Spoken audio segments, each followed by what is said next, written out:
Yo, yo, yo, yo. Mic check, mic check. What up, y'all? Getting the stream all good and set up. Be a pretty quick, easy stream. Just waiting for some of you guys to come in and we'll get this party started. Very quick stream. Not gonna be the longest stream, but there were some fights last night. So you know we gotta recap, you know. So while you guys are coming in, hit the like button, throw some comments. Let me know. We're going to talk about the good, the bad, and the ugly about the fights last night. Fight cards, to be specific. 2 cards. So, we're going to talk about Shakur Foster, Robson Castical rematch, everything. And a quick recap. So, give me about 1 more minute. So, some of you guys who come in, feel free to engage. We're going to get into all the topics. I see you, Psycho, in the chat. I see you, Look Now You're Dead, you too. So while you guys are coming, I'm gonna shout you guys out. Like I said, give me about like a minute or two. We'll be ready to rock and roll.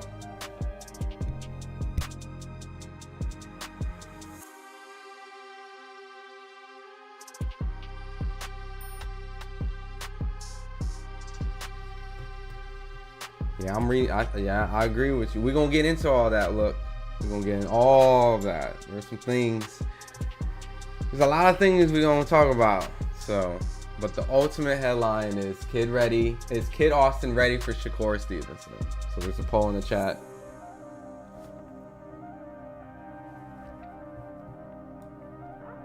I think we're just gonna jump into it right away. I think it's already ready to go. So I'm gonna get this music going. A little bit down. I'm gonna get this interaction in, and I'm gonna throw my first vote in. You saw it. I voted. I threw my vote in. All right. So pretty much, the story is Kid Austin's performance from last night warrant enough for you guys to believe that he can hang in there with Shakur Stevenson's or the Gervonta Davis's in the division. Me personally, I'm gonna just throw it right out there. I think for a 22-year-old who's just entering the game, I know that he has a record of 18-0. Don't rush it. Don't rush this kid's career. There was a lot of holes, a lot of defensive flaws we saw, and really, to be completely honest, and I'm just gonna call it straight up, this guy was definitely a durable, tough guy. He's never been stopped. He took 3 losses, but for the most part, it kind of felt like not just a developmental fight, but also somewhat of a showcase fight. You know, when you start asking for guys like Shakur, you start asking guys for Gervonta, you know, like you got to perform, because you got to think, all right, if Gervonta fought this guy, what would have happened? If Shakur was fighting him, would have been just a complete shutout. A boxing clinic. So I'm gonna just say it straight up. I don't think Floyd Schofield, aka Kid Austin, from the performance I saw from last night, is ready for the likes of Shakur Stevenson, Gervonta Davis. You know, those are the 2 big guys in that division. You know, Lomachenko, we don't know if he's still gonna be in the division. Not ready for Lomachenko. And Dennis Barachek, I mean, I don't think he's ready for any of those guys. I think right now, go back to the lab and work on a lot of defensive fundamentals. All right. So I'm gonna pull up some stuff in the chat. Schofield's C-grade performance proves he's not ready for Shakur, and I agree. You know, he's very strong. He's very explosive. He has a lot of athleticism. But the biggest thing that really bothers me, all right, is that when you go fight any opponent, regardless if it's a showcase, the top guy, maybe a guy that's underrated, maybe this guy is a lot better, Giron, who's way better than we give credit for because people don't really know him. He doesn't have the big promotional backing. The biggest thing that's alarming is that it seemed like there was a game plan that was being told in the corner from what we saw, and it didn't seem like he wanted to listen. It didn't seem like his game plan that was implemented to fight this guy was at all implemented. It looked like Floyd just wanted to bang and fight.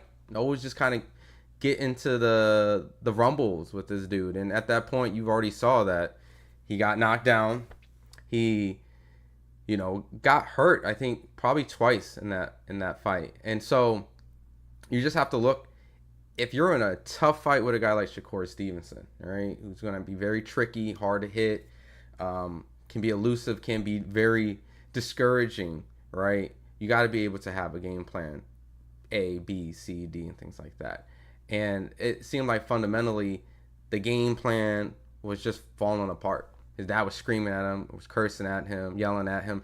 I think if he had a corner who was going to tell him advice, right, and was going to implement a strategy, I think boxing was actually good advice that was being told. I don't think banging with them was smart. So I can't criticize Floyd's corner's advice. Ronnie Shields was in there, as well as his father, who knows him very well.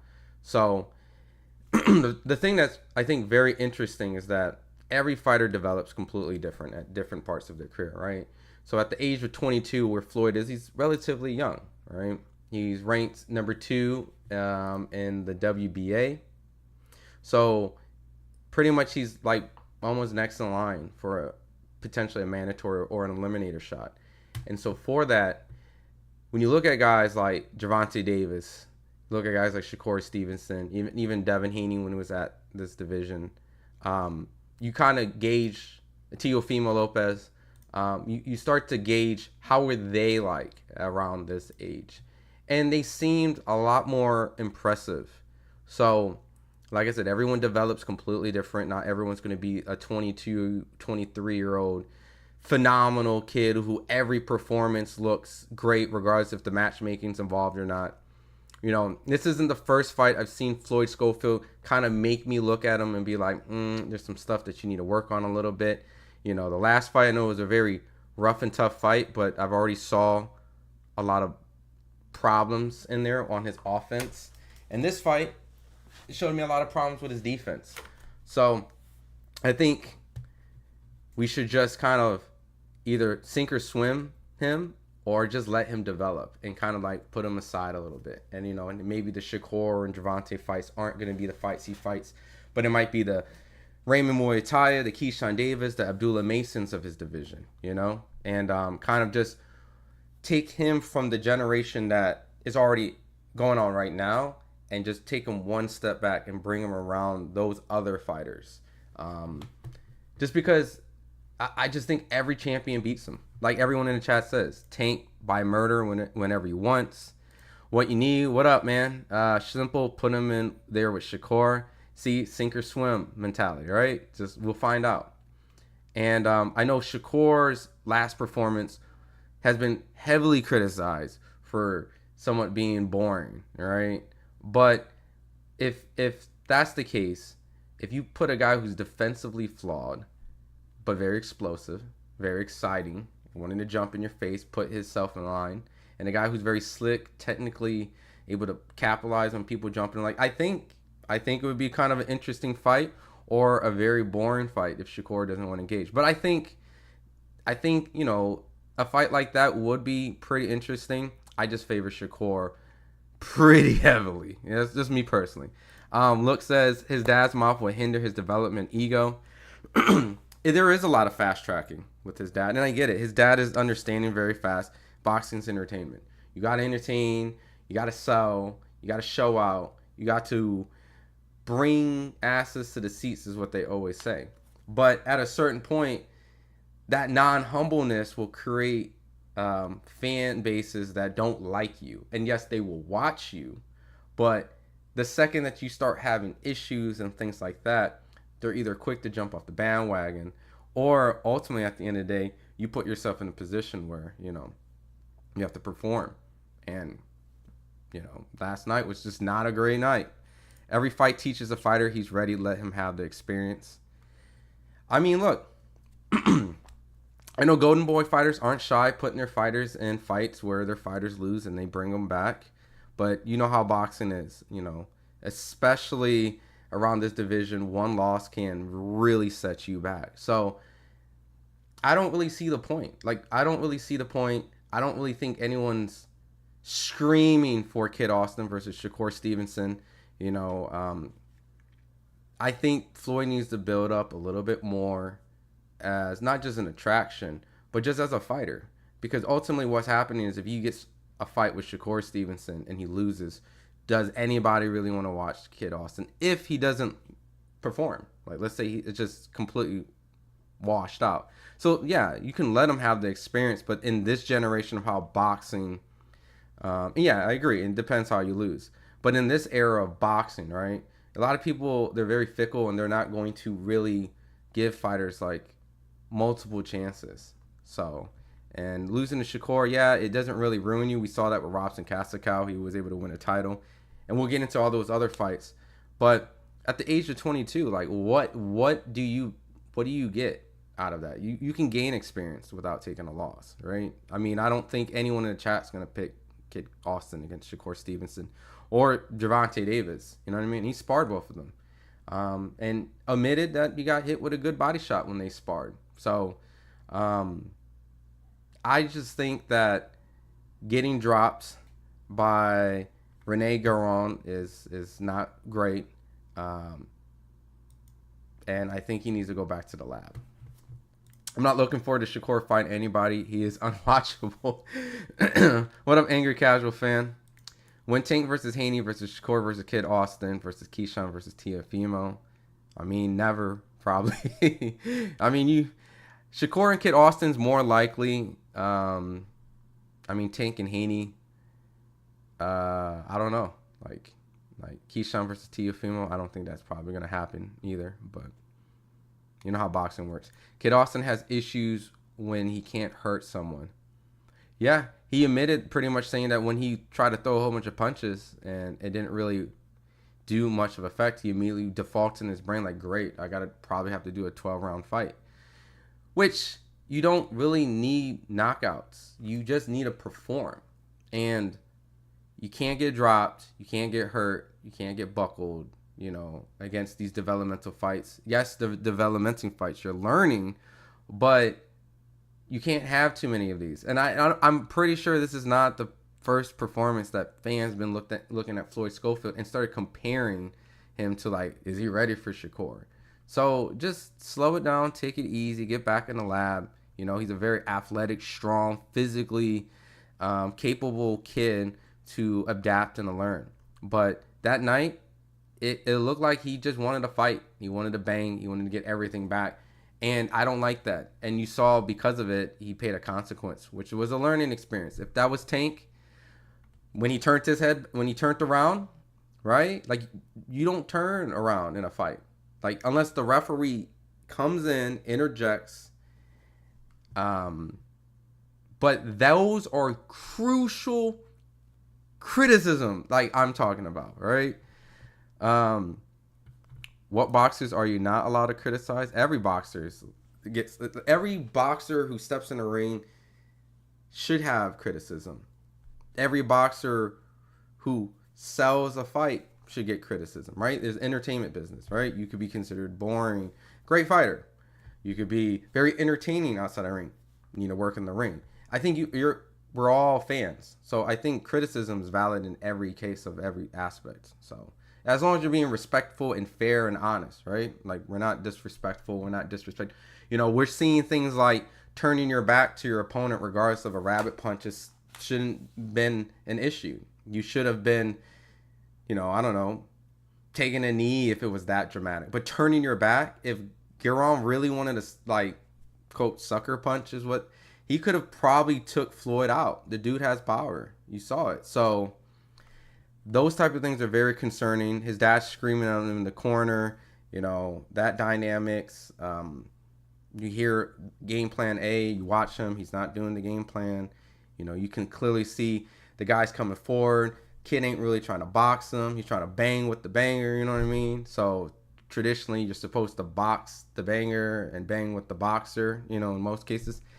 He fought in a game plan that benefited Giron, really, at the end of the day. So Kid Austin would actually give him problems. Unorthodox brawler with athleticism. Shakur would beat him by running away and robbing him on the cards. I mean, stylistically, you would have to fight very aggressive against Shakur. So I would agree. a pressure fighter who can really make it really dirty. And if you have athleticism, yes, you're going to get a lot of great shots in. But you got to be calculated too. You can't just really just fight like that, because at the end of the day, you know, I know people call Shakur pillow fisted and boring and things like that, but I've seen Shakur train up close in the ring, you know, and a lot of times sparring's a little bit different than fights. You see certain aspects that they still haven't shown in the professionals, maybe because they don't really need to or have to.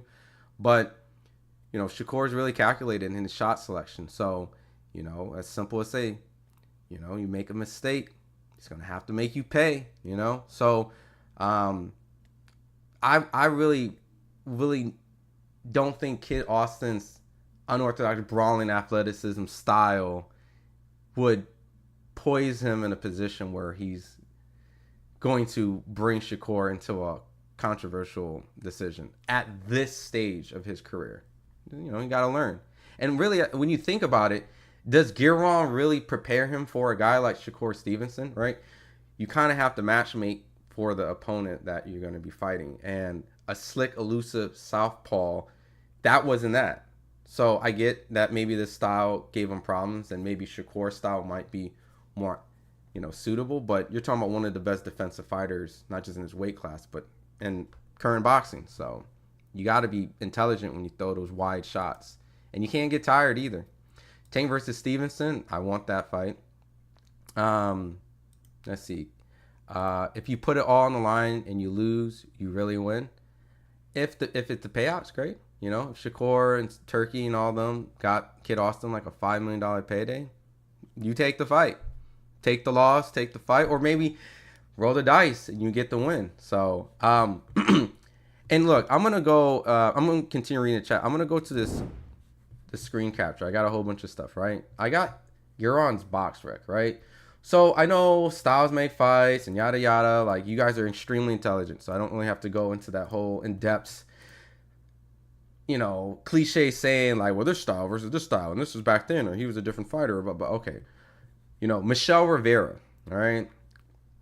Granted, some people might come in and say, well, he failed a drug test. I get it, but Michelle Rivera was able to drop Giron in the 8th round and actually, you know, have, looking at these cards, a pretty decisive win. Not saying that Kid Austin also didn't decisively win, right?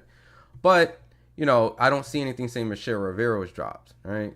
Giovanni Cabrera, you know, looks like a little bit closer, but going up, Jose Matias Romero. I have no clue who this guy is. I'm not even going to lie. Fought guys like Robisi, Isak Cruz.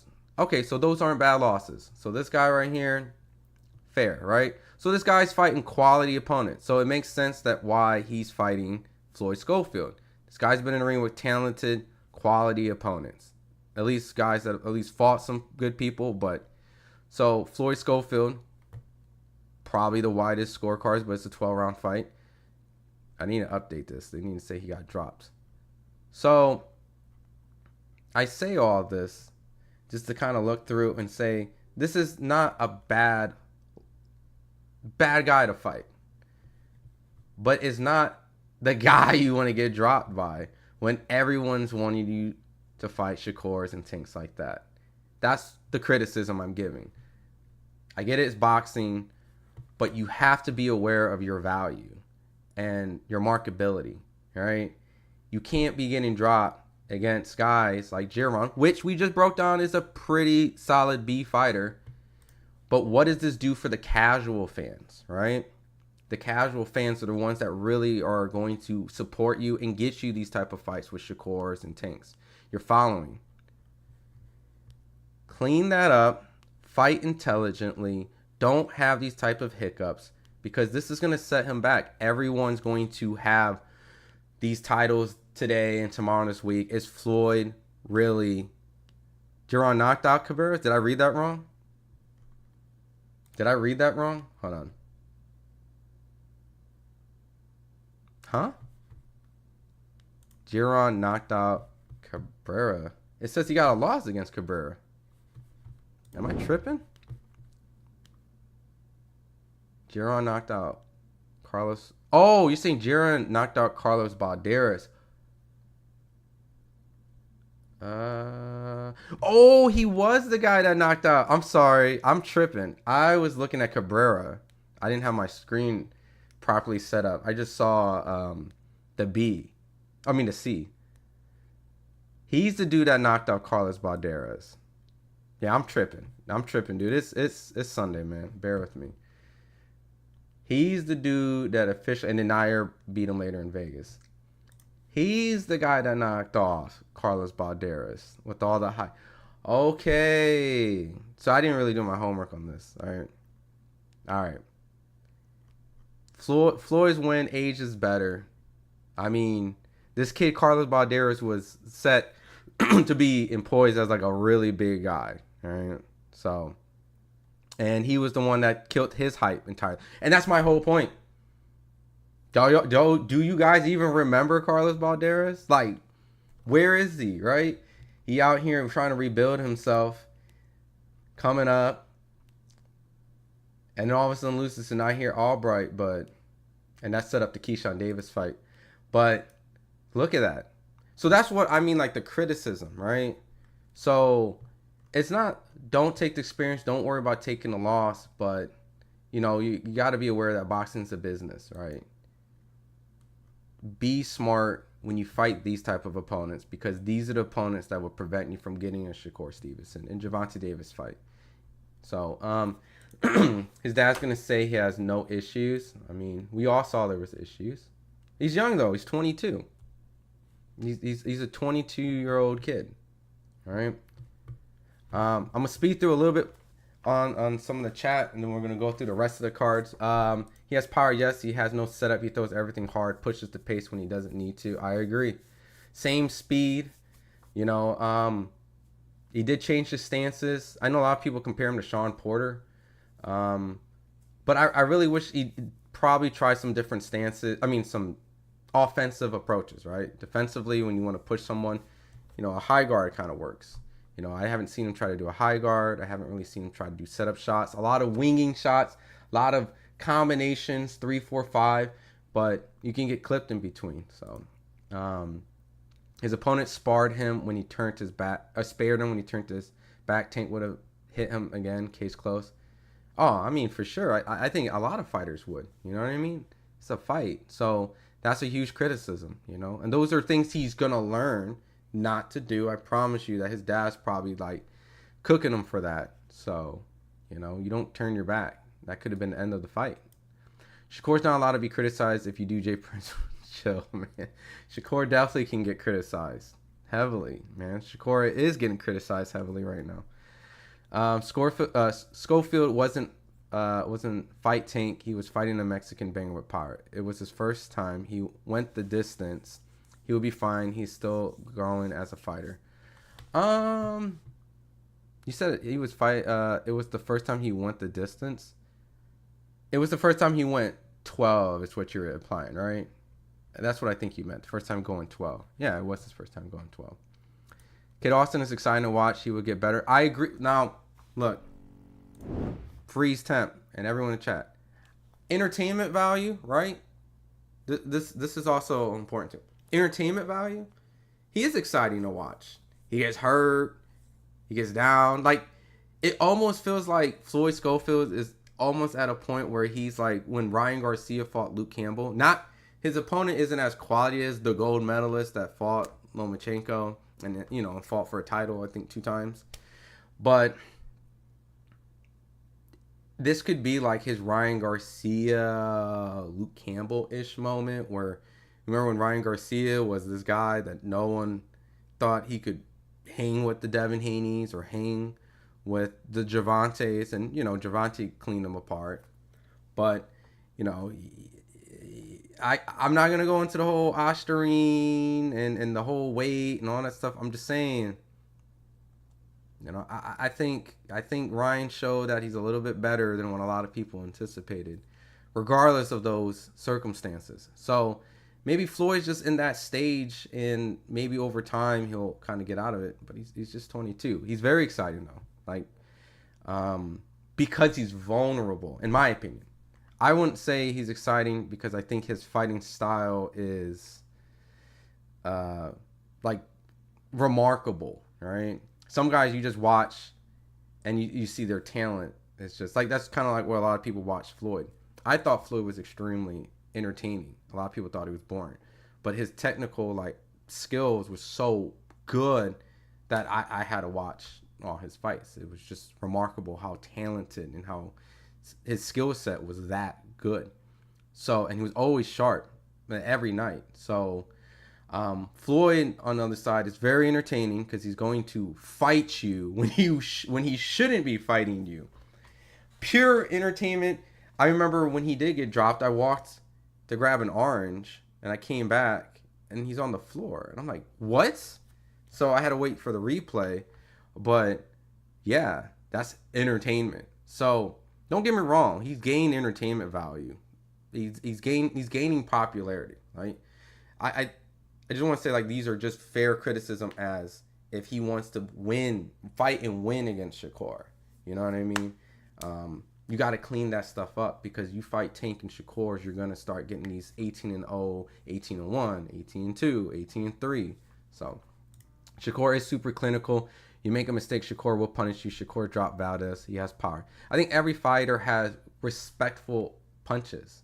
Because if that's the case, everyone would have just ran like directly sprinting into Shakur.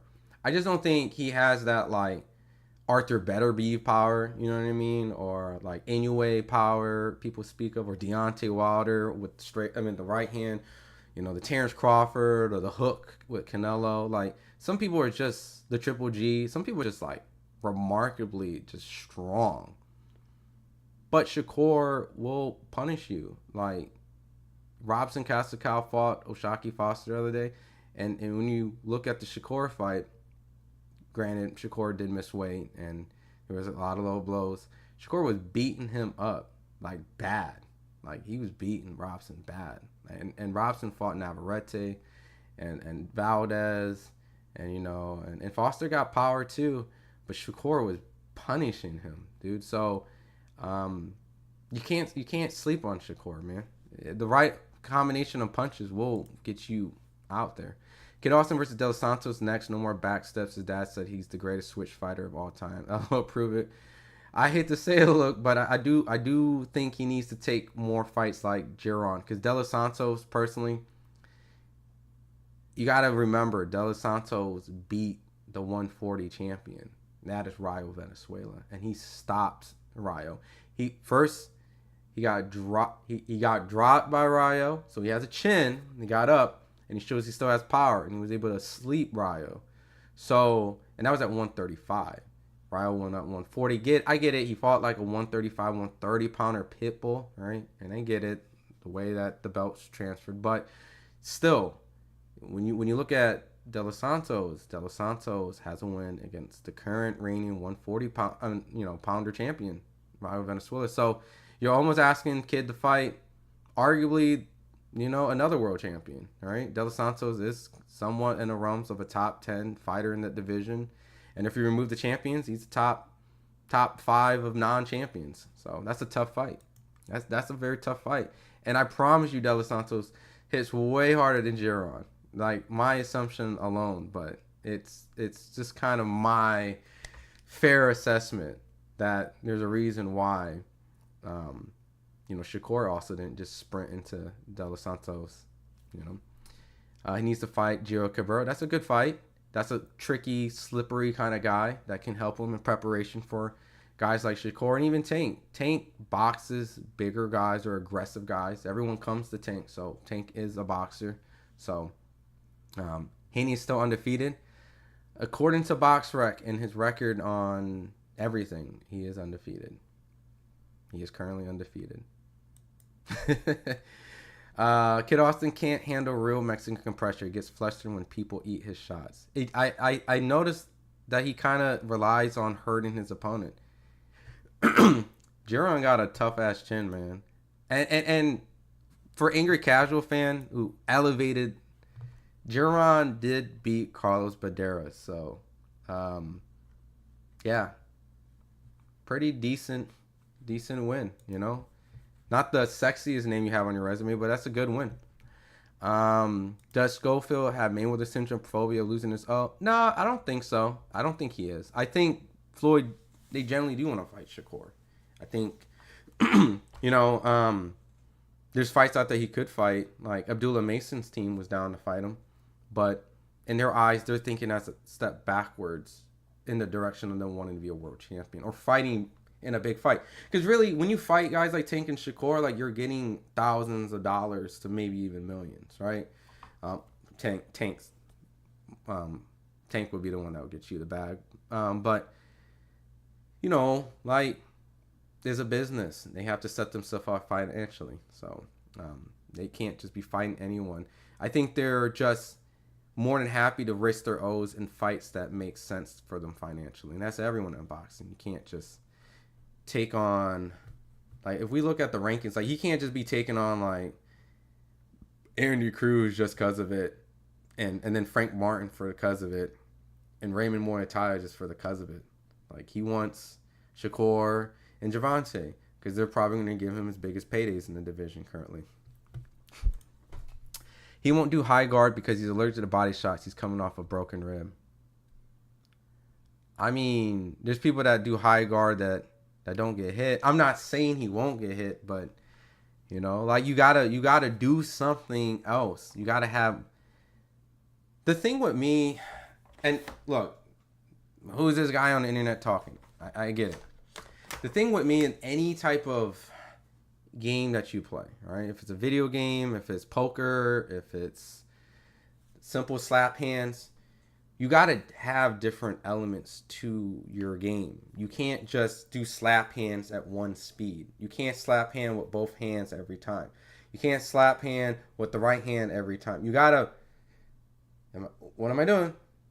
Fast, slow, right hand, right hand, both hands. Like, different type of elements. Give them different type of looks, different type of speed. Every punch doesn't have to be powerful. Every punch doesn't have to be soft. Everything doesn't have to be a headshot. Everything doesn't have to be a body shot. Everything doesn't have to be a 1-2. Everything doesn't have to be 2. It could be 3. It could be... You got to have the ability to adapt. And that's every single fighter. And when I see any fighter out there, that is the first thing I want to see is, are you able to adapt to many different styles? Are you able to give us new looks that we haven't seen in your last fight? Are you able to adjust to different styles, you know? And with Floyd is that I get that he's allergic to body shots, but you can't not have a high guard. Like, that's insane. Like, the fact that he won't do a high guard because he's coming off a broken rib. It's boxing, brother. Like you signed up for it. So you gotta have you gotta have a high guard. You gotta have a high guard. You gotta have, if you're this guy who wants to engage in fights and come to your opponent, it's insane to tell me that he won't do a high guard. He has to have a high guard somewhere in the arsenal. So, but I get in this case if he's coming off a broken rib, but you know, then he should have boxed. Then why wasn't he boxing? He was banging with him. So at that point, give him, you know what I mean? Like if he was boxing him, I get it. He wasn't boxing him. He was fighting him directly. So high guard needs to be implemented at some point in all the different type of looks. He just has to figure it out. That's just, you don't want to be known for how tough you are in boxing. That chin will crack one day, and it's a thinking man sport. Fair, but that's what I'm saying. You give a guy multiple different looks. You do the shoulder roll. You switch. That's the reason why he was switching stances, to give him different looks. That's why most people do switch stances. They give him all those different type of looks. Is he south? I mean, if he's righty, is he lefty? So you can high guard. You don't have to stay in the high guard, but a high guard is a look temporarily. And if you, let's say he goes to high guard and gets someone a good shot, now the fighter might think, okay, he has a good high guard body shot like setup going on. So you can fake your way into a high guard to kind of put some pressure, but then get out of the high guard in certain circumstances. All I'm saying is, like, give different looks. And if you're going to fight a guy toe to toe, you got to have a high guard. That's insane to me. But that's the part of what I'm saying. It's a thinking man's game. That's really not the bravado high guard. You know, like at certain times he could have pressured him at smart pockets during the fight. And plus, it doesn't drain you. as much, right? He was doing a lot of movement, which is great. That's another aspect of giving different looks and feints and stuff. But he's human. He's got a gas tank like anybody else. Now, is his gas tank better than mine? Absolutely. Like, duh. But he has a gas tank as an athlete, and it will deplete. And he was depleting his gas tank early on from all that movement. A high guard is time where you can rest. You can put some effective pressure without all the movement, and you don't drain yourself because it's a 12-round fight. You know, that's, but once again, I say all these things respectfully because I'm sure these things would be talked about and he would be fairly criticized by his own dad. And that's a learning experience. He knows in his heart that he can go 12 rounds, get dropped, come back from some adversity, test his own chin, bang with a guy out. And really, this is, you know, we haven't really talked about like this. He decisively won the fight. There was no controversy. It was not a close fight. He had scares and he had moments where you criticize him heavily because he wants to fight the best of the division. So you start assessing him. If he wasn't calling out Tank and Shakur, we probably wouldn't be as critical of him, right? We would just look at it as a developmental fight and that's it. But we're looking at this as a guy who feels that he's one of the best in the division and he wants all the smoke. Now, is he ready for that now? That's why we're kind of a little bit more on him. And I just don't think he's ready for Shakur and Tank. Luke Campbell got knocked out in the end. This dude went a decision. I mean, you know, what we found out about the Ryan and Luke. Ryan got some legitimate real power. And maybe Floyd doesn't have the power like a Ryan Garcia, you know? And Ryan Garcia is extremely fast. Extremely fast. So the reason why I brought that up is just like, it almost was kind of like a turning point in someone's career where they went from a prospect to now trying to become a contender, right? That was the moment where I was like, Ryan is no longer a prospect. He's now a contender. We need to move him along with tougher fights. I feel the same way with Floyd Schofield. This was his tougher fight. This was his turning from a prospect. And I say that respectfully as a prospect because I do feel like he is a prospect. Even though he's highly ranked right now in the WBA, right? He's right here. And this is an opinion list, really, right? And I'm not saying the Ring is the holy grail, but the Ring is the subsidiary of Golden Boy. And they choose not to put Floyd in their top 10. Floyd's not in the top 10. So to me, you crack this top 10-ish, which I get. Like, you know, you could put one, you can remove in and out. That's like, this is like champions up here, you know, and then contenders. Zepeda is a great contender. Raymond Muay Thai is a contender. Keyshawn Davis is a contender. You know, Frank Martin, you know, is a contender. Andy Cruz, soon to be, you know, contender-ish. Noakes, you know, coming off a big one. So, you know, Pitbull, like former champion. I can't really say contender. So, Edwards Daniels. So those are contenders. I think Floyd just went from prospect to now going into contenders because that guy, when we broke down his box rec, is a pretty sensible guy to struggle and have some adversity. But if you struggle with him, are you going to... I'm sorry to break it to Floyd Schofield fans, but he's going to have a hard time with this 10, man. Like this, you know, he's going to have a hard time. So that's where it is. That's why I was kind of comparing to Ryan and Luke. Shakur's not one of the best in the world. The champions he beat was most... hold on, let me clean your... I want everyone to see your comment. There you go. He's not one of the best in the world. The champions he beat were mostly subpar, and he lacks title defenses and memorable performances. I mean, I get what you're saying, right? If we go down to Shakur's resume, and you know, he's now officially a lightweight now, and you know, he hasn't really done much in the lightweight division. But if I look through his resume, right, at a very young age, Christopher Diaz was actually like his fight where, granted, he went from prospect to contender in my eyes, right? Christopher Diaz where's the okay, yeah, here's Shakur. Diaz was known as a huge prospect contender. He lost his title shot lost against Ito, and later on didn't really materialize a lot. Lost to Dogbo and Navarrete, but kind of like a Giron, just like I was saying, like like a Luke Campbell. Luke Campbell ain't really get his professional championship fight, but win. But so after that, Joet Gonzalez, vacant title. I get it. I'm not a fan of vacants, but it was 1 and 2. Joet was a pretty decent amateur. Jamel Herring, say what you want, but Jamel Herring beat Carl Frampton. He went beat Lamont Roach, who later beat Hector Garcia. And he beat Ito. Granted, not saying Ito is the greatest, but Ito was the best Japanese fighter coming overseas. Then he beat Oscar Valdez. He beat Robson Casacal, which we saw that he beat Oshaki Foster in a very controversial fight, but he did beat him. And many people thought Robson beat Oscar Valdez. He beat De Los Santos.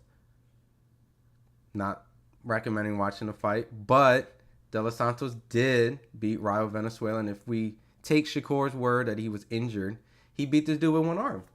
And then Artem, not the greatest name, but you can say that him and Frank Martin had a really great fight, and he pretty much punished Artem in that fight. So, look, a lot of these guys' resumes ain't going to look the most spectacular, but I genuinely believe that Shakur is one of the best lightweights and currently fighting right now. Now, it could easily be shaken up because there's good guys like Zepeda around the corner. He didn't fight Lomachenko. Raymond Moitai is, around. So I wouldn't also say that I'm standing on Shakur is going to be one of the best in the world forever. He has to fight and prove himself. But as in right now, he should favor a lot of these guys that are not world champions. So, facts. De Los Santos, extremely dangerous fighter. Quick feet, quick hands, and power with boxing IQ. Yep, exactly. My bad, I ain't got your chat up. I'm going to take a couple more, and then we're going to switch to like some of the other fights on the card. On the both cards. Kid Austin's a great prospect, but his pop's hyping up too much, in my opinion. You have to work your way up. Cormel Moten's getting more known than Kid Austin, and yet he's taking his time. I think that's also a little bit of the machine, right? I think the machine helps. It's great when you have arguably the best fighter, in the generation that just happened, right? A guy who beat two generational talents, Pacquiao and Canelo, the biggest boxing draw of all time, a modern walking legend, undefeated guy promoting you. And guess who he also helped promote? Gervonta Davis. So I don't think it's fair to compare modern day De La Hoya promoting Kid Austin and Floyd coming out saying like, this kid is all that. De La Hoya does have a lot of weight. He helped Ryan Garcia and Canelo, absolutely. But I think the way that casual fans latch onto fighters is based on the hype. And Floyd's really good when he wants to hype up a fighter. Now, his Moten's job is to actually back it up. And he has a very exciting style. He gets to fight on... He was fighting on some pretty notable cards. I think the Canelo Charlo card helped a lot. Floyd even dropped in on Cormel's press conference right before Canelo came. Like, this kid had a press conference right before Canelo. Like, that's insane. So I think he just moved completely different than Kid Austin. So I don't really want to bash Kid Austin in a way that if Cormel gets a lot more attention. Morton has Mayweather promotion backing him up. Austin's father to make noise so people will know about his son, which is why he's talked so much. Angel Garcia, Kenny Porter, Bill Haney, all spoken. Exactly. And I respect his dad for trying to, do that. It's just a lot for his son to now back it up. Big difference with them guys. They're all champs and could back up their dad's words. Well, we'll see if Floyd can do it. You know what I mean? It's a possibility. Keyshawn Davis is the scariest in the division next to Tank. See, Keyshawn Davis, another solid, developed fighter, silver medalist, fought a former champion, and now he's fighting a guy who arguably many people thought beat Richardson Hitchens, who's fighting for a title. So, and he's choosing that as a homecoming fight, which, by the way, for everyone in here, I'm going to be heading out to Norfolk this week. I'm going to be covering the whole card. The card is a great card. It has, obviously, Keyshawn Davis, his brother Calvin, his youngest brother's making his pro debut. Keon Davis, Troy Isley, who you've seen over time working with Bo Mack and Team B&B and Red and Esau and everyone look better and better every time. It also has Robert Merriweather, who's a Las Vegas talented kid. He came up in the Mayweather boxing gym. Him and Cormel has been literally almost like identical, like the Ryu and Ken, all right? Like the Mortal Kombat Scorpion Sub-Zero combo, like that's Robert Merriweather in my opinion. Like two kids that came up at the same time, young, in Mayweather's gym, and then ultimately Abdullah Mason's going to be on that card. So, you know, Abdullah Mason is a kid who, granted, when Shakur was pitting him and Kid Austin against each other and said, if you beat Abdullah, I'll fight you. You know, that's another kid that coming up slowly and potentially they can meet down the line. So, but that's a great card. We were supposed to get Brian Norman Jr., but he pulled out due to an injury. So, and then Saturday I'll be at the Giron Ennis fight in Philly, which has a lot of interesting talent as well on there. You know, Khalil Cole, Shakur's cousin Zaquan Moses will be on the card. He's making his pro debut. He's the last guy to beat Cormel in a national championship. There was a national championship and Cormel fell short. In my personal opinion, it was a really close amateur fight, but it was open scoring, so I'll explain that at another time when Zay's name goes up a little bit more. But Shakur's cousin, Zaquan Moses, is going to be making his pro debut, and obviously Bam Rodriguez is going to be on the card. Giron Ennis is going to have his rematch. So I'm not saying that this card is the most meaningful card. I think there's a lot more meaning on the Keyshawn Davis card, even though there's a world title shots on. There's 2 world title fights on the Giron and Bam. Only because the fact that I think Keyshawn is actually in a fight where many people feel that it is a fair shot to a world title, and fighting a Gustavus Lemos is a great name on that road. And I think that if he proves to be that guy and he dominates him like that, then yeah, Keyshawn Davis is really going to be that. I hear you, but even with Floyd back and they are not challenging big names, moving him slow, he said himself he needs to grow. You know, the one thing that I want to say, and this is Cormel won't fight plumbers and electricians. Here's the thing that I want to say about a little bit, and this is why I want to do more shows and segments like this, is that Cormel actually fought a really good opponent.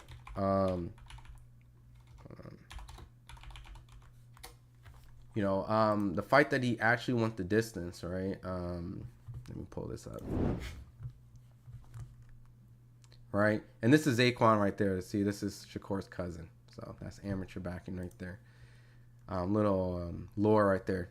But he fought Anthony Cuba on his 3rd fight. Anthony Cuba was like, you know, I think a multi-time national champion. You know, didn't really need to take this fight. Like, you know, it was kind of pretty soon for both of them, right? 2 undefeated guys at the time. And he was being helped and trained by Leo Santa Cruz. PBC put him on a lot of cards. They were building him up as an actual legitimate prospect. They were actually doing that. So they had him and Cormel, 2 undefeated guys. And this dude got a hell of a chin. Because he was taking Cormel's punches like crazy. So I can't say that he isn't fighting some developmental fights. But he's a kid. He's just turned 18. So to put context, he's fighting essentially older prospects. That's what he did. He fought older prospects. And then, you know, he'll get these kind of fights to keep him busy. These are stay busy fights. But I wouldn't be... And it's the same thing I'm doing with Floyd. Like, I wouldn't be this overly critical guy on Floyd. It's just I'm pointing out the obvious, you know. And Cormel's 18, got plenty of time.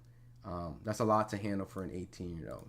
So, Kid Austin's dad should hype his son, but don't be talking about Tank and Shakur when you haven't proved yourself like they did. I agree, but he just, you know, his dad's trying to talk and attach his son's name to the division. And looking at the polls, right, you know, 69% says no out of, you know, the votes that we got. So more people think that Kid Austin is not ready for Shakur. But there's some believers in there. There's a 31% in there that state that they think he can hang in there. So, Abel says, let me get your chat up. Schofield, Shakur, Haney, Tank, Keyshawn only fight underdogs. But Tio and Ryan won as underdogs. I think you might be right. Haney was the favorite against Lomachenko, right? Haney is Lomachenko odds, right? Devin was a minus 225. So, yeah, Devin was the favorite to win. So, Devin has been the favorite. Schofield, Shakur, Haney, Tank, Keyshawn. But only Teal and Ryan won as underdogs. Yeah, I absolutely, you spitting facts. I just want to just make sure before I co-sign that. Let me remove that. So the rest of the card, I just want to just run through the card. The co-main, Bakdamir versus David Stevens. There seemed like there was a lot of kind of adversity Bakdamir was having in that fight. And Stevens bloodied his face up multiple times, but Bakdamir made it out that fight and he moves on as one of the top guys in the super middleweight division. Now, I'm gonna focus on this right here, but I also wanted to talk about Darius Fulgren is an up-and-coming prospect. Great amateur background. He got the win. Some other fights was on here, but I don't know if you guys know this, but this name is synonymous to the name of Sebastian Fundora, the guy that beat Tim Tszyu, right? The guy that might be fighting Errol Spence. If you don't know, and you should know, he has a sister. And his sister collected some straps last night. She collected some straps. And I know Box Rank ain't going to show it, but she's undisputed. And, you know, I'm not sitting here saying I know a lot about Gabriella, and I'm not saying that this girl was the next thing of like, I don't know, like Clarissa Shields or Katie Taylor, but she beat Marlon Esparza. And with that win, it set up a unification fight. It was an action-packed fight. Gabriella got rocked, but she also came back and put her to sleep. So just another very landmark win for the Fundoras. The brother-sisters aren't just champions, but they're both unified champions at this point, and one of them is undisputed. So congratulations to her, the youngest female undisputed, is what they were saying at the age of 22. Sweet Poison Gabriella Fundora did her thing. So just kind of waiting for the announcement of her brother, Sebastian. And so, but overall, it was a pretty action-packed card. You know, I would definitely rate this.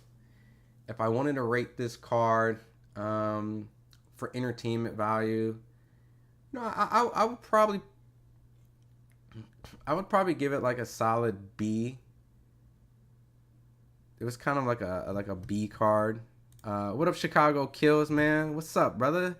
Let's go.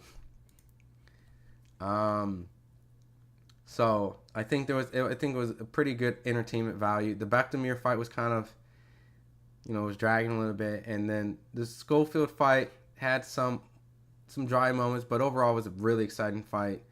Fundora was that's probably the fight that stole the card, really. So it's about to go down. What's up, man? Now I want to switch to this card, and we just chatting up, my man. I I'm gonna switch to the Robson Castle Oshaki Foster card. I'm gonna brush through it a little bit. Robson Castle, a guy who's been on the short end on multiple world title shots, finally got his win against Oshaki Foster in a very close, controversial fight in many people's eyes. The WBC reinstated for them to do a rematch, and they did. And let me tell you, they both look better, but it's probably a fight that I could probably do without. These two fights back to back weren't great. The second one was better. Oshaki Foster didn't really let his hands go a little bit more, but there was a lot of opportunities. It wasn't until I think the 10th round, that Oshaki hurt Robson Castle. Robson was fading, and then that's when he took over. And as you can see, it was a split decision. One went to Robson, one went to Oshaki Foster. And then the other one also went to Oshaki Foster. So really those last couple rounds really sealed the deal. Other than that, it could have almost stayed in Brazil. So, but Robson seemed cool in spirit. Oshaki was beyond happy that he got his strap back. So, just one thing about Oshaki is that I've seen a lot of his fights. He has a lot of different fundamental talents. But for some reason with the Robson fight, he doesn't really let his hands go as much. So, he wants the winner of Oscar Valdez versus Navarrete. And I'll say this, Navarrete is an extremely awkward guy. I'm picking him to beat Valdez in the rematch. But Kid Austin's not ready. Yeah, I think everyone agrees with that. I just personally think that we just need to slow him down just a little bit, man. Foster was sharp, but yeah, it was pretty rough. It's just one of those type of two guys just can't make an exciting fight. And what up, Greg? What's up, brother, man? See you all over the platform, man. So I'll probably open up the link to just finish up wrapping up the stream. So if some of you guys want to just chat, I'll be happy to chat. So if Greg, you want to come in, I'll be more than happy to bring you in as always. So I always appreciate you. But just winding down on the card. Let me see. Abraham Nova was kind of in a tricky fight. It ended up being another draw. Another guy that comes up on the short end of the stick. Bryce Mills had a good performance. He's an up-and-coming prospect. And Jahai Tucker, boy, that dude's always in some sort of like rambunctious fight. He has a lot of dog in him, but he's kind of like an untamed dog, and I mean that kind of in a way where it gives him a compliment, but it's somewhat of a criticism. I love his enthusiasm, I love his heart, but he be getting points taken away for just being what people would say is a dirty fighter, right? And I'm not saying that's him as a person or his mindset going in. He's just very aggressive. He's extremely aggressive, and personally, at the end of the day, I think that's going to cost him, that lack of focus sometimes. And it kind of did a little bit. He jumped into certain fights with that mindset. A little premature, tough fights early on, but he got a vicious knockout. But anytime I see a little chaos from a dog that can't be tamed, it's a little alarming. So just great entertainment value. Love watching Jahai Tucker. But just make sure you just have that under control when you really need to. You said Nova got robbed again. Yeah. Look, the Andre Cortez fight was very close and controversial. So, it's just the life of Nova, right? Now, lastly, the thing that I wanted to focus on is Raymond Moyataya on this card. And like I said, I just wanted to keep this as a pretty quick, short stream. So I might open up the line so that if you guys want to pop in, we just chat. Raymond Moyataya is a guy who is pretty much highly ranked as well. Let me see.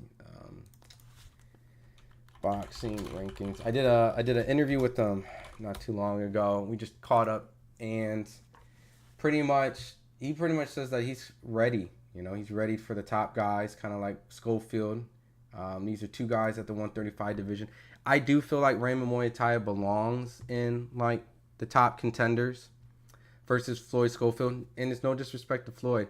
I just think there's a maturity level in the opposition they fought. Like Raymond has shown consistency against top guys, and he's fought tough top guys.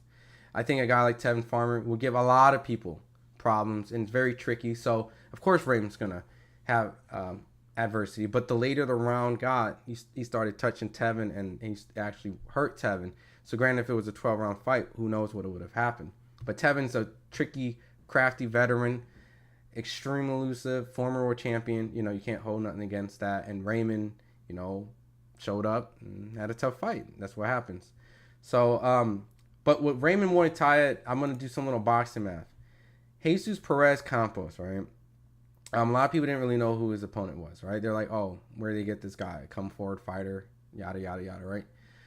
Jesus Perez Campos was a guy who's never been stopped. Yes, you see it was 25-5 last night when he fought him. So it can be a little deceiving, all right? But I want you guys to notice something real quick. Most of the weight classes is above 140, right? It's 140, some catch weight. So he's practically like a welterweight, right? He's fought Carlos Diaz, Zorilla, the guy that Regis fought, very tricky guy, which many people thought this guy beat Regis. He fought Alexa Rocha. But what's very interesting is he fought Brian Norman Jr., right? And if Brian Norman Jr., the puncher that, destroyed Santillan, right? Giovanni Santillan, he couldn't drop or hurt Jesus Perez Campos. Jesus Campos goes on and beats Jojo Diaz, not the greatest form of Jojo Diaz, Raymond Muay Thai. If some people feel like he's weight drained, I respect that. I respect that analogy because he is jumping from this weight to down this weight. That's some extremes. But I got to give Raymond props, man. Raymond cooked him. And he took from some experience from the Tevin Farmer fight, being poised. With Tevin, he had to be the aggressor. In this fight, he had to be the boxer. And he was sharp, And I've always thought Raymond looked good. And he'll have certain fights that might not be favorable. But when he knocked out Jeremiah Nakatia, which is a power puncher, which many people said that Shakur was kind of elusive and didn't want to engage with him, took him to 12. Raymond came out, slept him in 2. You know what I mean? So, I like, you said Ray was sharp yesterday. Collins versus Norman would be good. I think that would be good.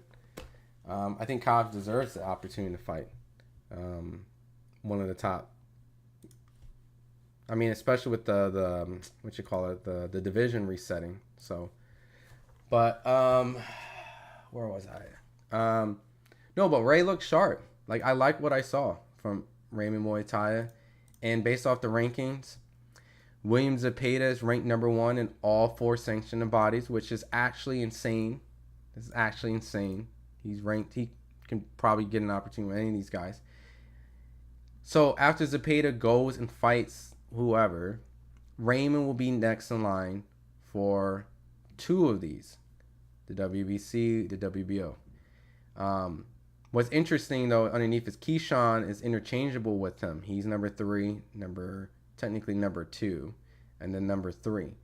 So at some point, I'm picturing a future fight with Raymond Muay Thai and Keyshawn Davis. They're both with Top Rank. It makes perfect sense, and they both want Dennis Bernstein. Keyshawn's fighting Gustavus Lemos, and they said that if he wins, I think it's a mandatory position, so he will be able to fight for Dennis. And then Raymond says it makes sense to fight Dennis. He's probably the most realistic. Dennis called out Raymond. So from my understanding, I think what's probably going to happen is Keyshawn will fight Gustavus Lemos.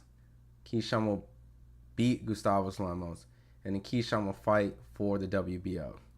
Somewhere along the line, I think Raymond Muay Thai will probably be set up as a fight between Keyshawn and Raymond if Keyshawn beats Dennis Bernstein.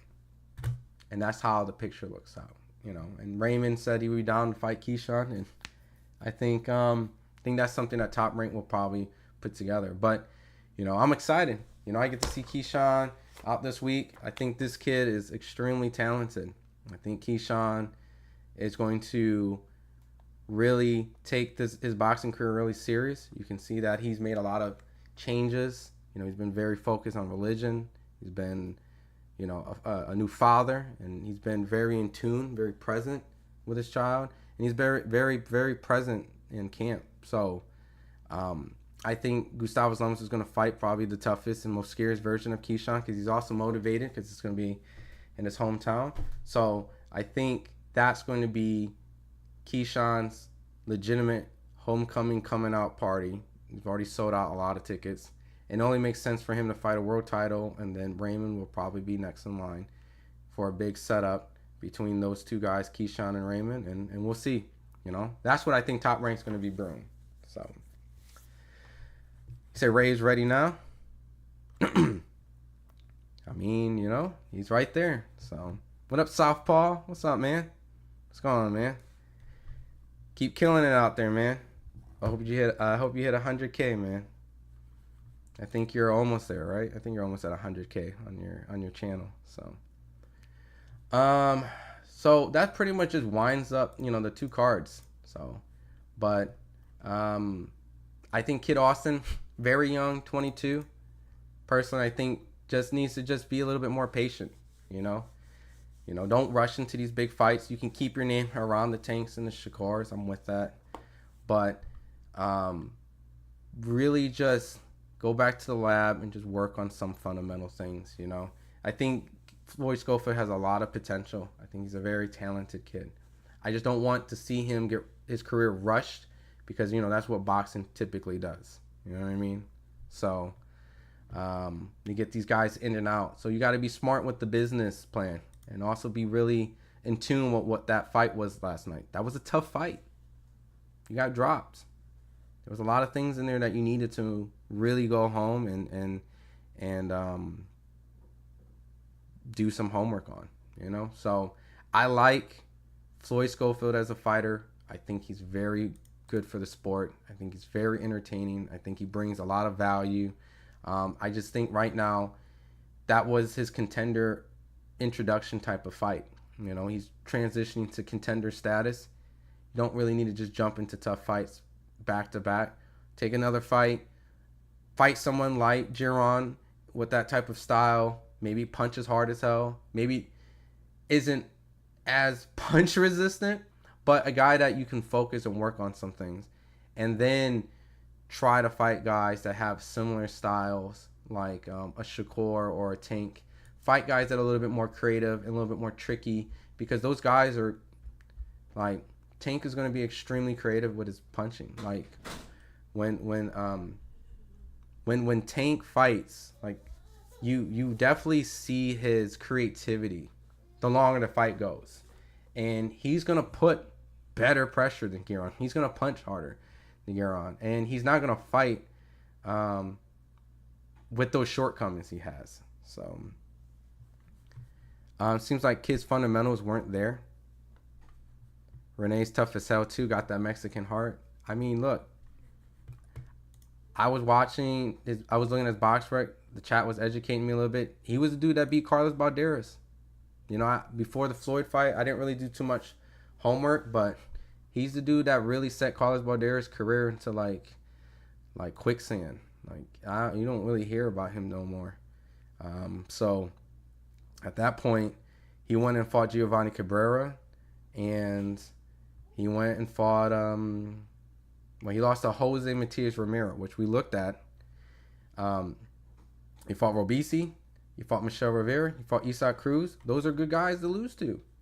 I ain't got nothing negative to say about that. So ultimately, at the end of the day, Floyd Schofield is probably going to improve dramatically, I would like to think.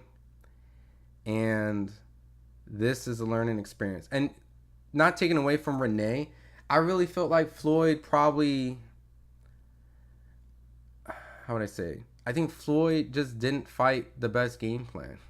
I feel like if he went and boxed and put a little bit more effort into being more elusive than just trying to stand and bang with him at all times, he would have made this fight a lot easier, I know Floyd is known to be kind of a knockout kid and very exciting and explosive, but you see he can box in pockets, and that's what his dad was screaming at him about. You need to be able to box. You need to, do these type of things. He had Ronnie Shields in the corner, so I know a lot of times people were saying that, hey, we need to get rid of his dad and bring someone else in. I mean, Floyd Schofield does have Ronnie Shields in the corner, and that's still what is being produced. I think it's just a temperament thing. I don't know. I mean, we'll have to maybe interview and talk to him a little bit. But we just got to remember, the kid's just 22. I think all the criticism he's getting is very valid. Um, a 22-year-old kid who's starting to step up his competition, we do that. So, oh man, yo. But like I said, I'm just making a quick short stream. I'm just ending it out like that. Just wanted to give my hot takes. Floyd get back in the gym. Solid win. Congratulations to Gabriella. Became the youngest undisputed female champion. Clarissa's still, top of the mountain. But there's a lot of great female fighters out there. And then for the Raymond Muay Thai, keep putting on great performances like that. Now you just have to do it with names. I think it would have meant a lot more if you were able to do that against a Tevin Farmer. But Tevin poses a style that can be very complicated. Abraham Nova came up short, and and Oshaki Foster. Oh yeah, I know some of y'all want to jump in. Round One Sports Talk, can I join the live chat? Yeah, I'll bring you in. Let me boot this up real quick. All right, let me. Where is it? Yeah, feel free if you want to jump in. It's just a chill Sunday. It's not the craziest topic, so let me go in. I just wanted to come a little live and direct because I've been kind of a little MIA for a little bit, working on some stuff. Which, by the way, I got some crazy cooking. I got a crazy interview cooking. So I got a crazy segment, and it's going to be launching with a very, very big name in boxing. So let me get this on right here. So give me 1 second. I'm going to go put this in a quick little intermission while I set up the call-ins. Bop. And cool.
All right. Screen capture. All right, so give me 1 second. I'm getting the call-in segment together. For some reason, join in, check. All right, there we go.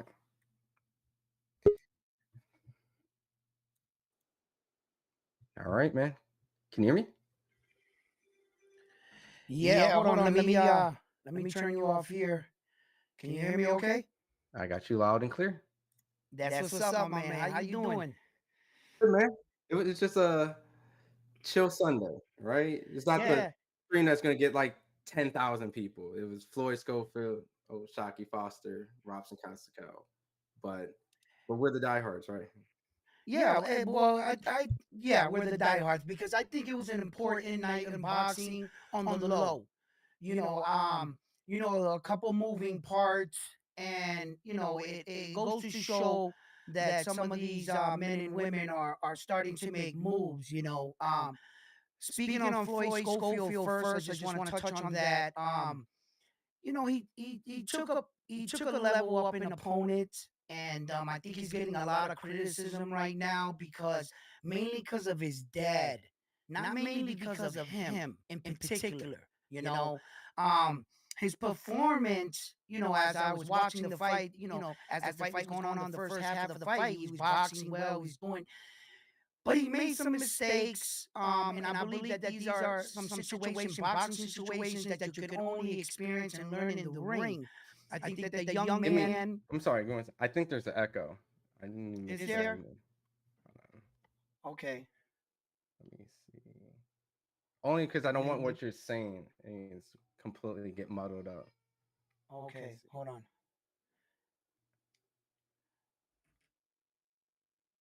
Check, check, check. All right, hold on. I'm gonna just test on my Check. end really quick. All right.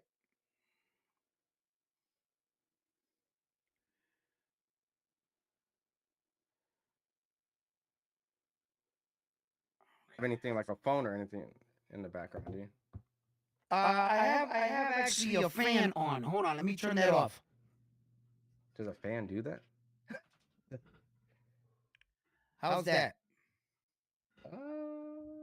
It's like a minor echo, but It's I like think a minor one. Think we're good?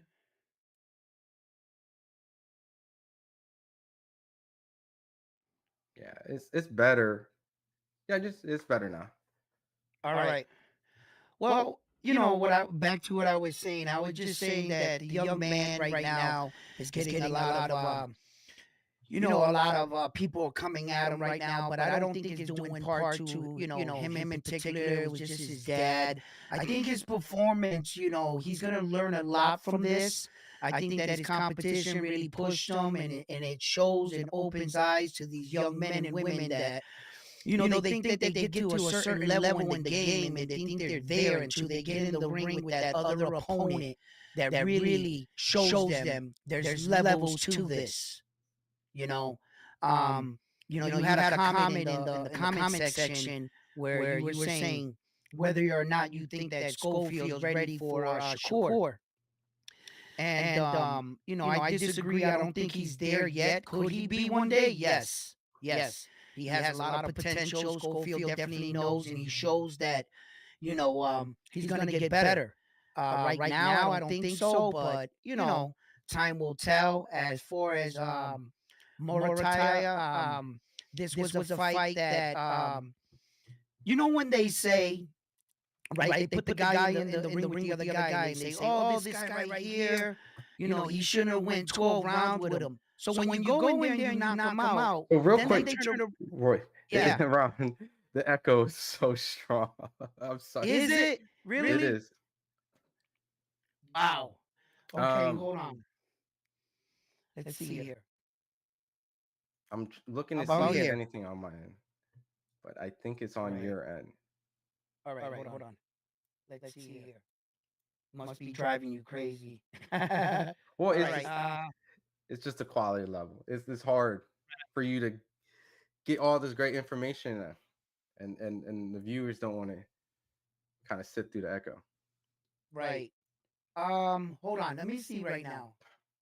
Yeah, I only got you pulled up on my one screen. I got this. What am I doing wrong here?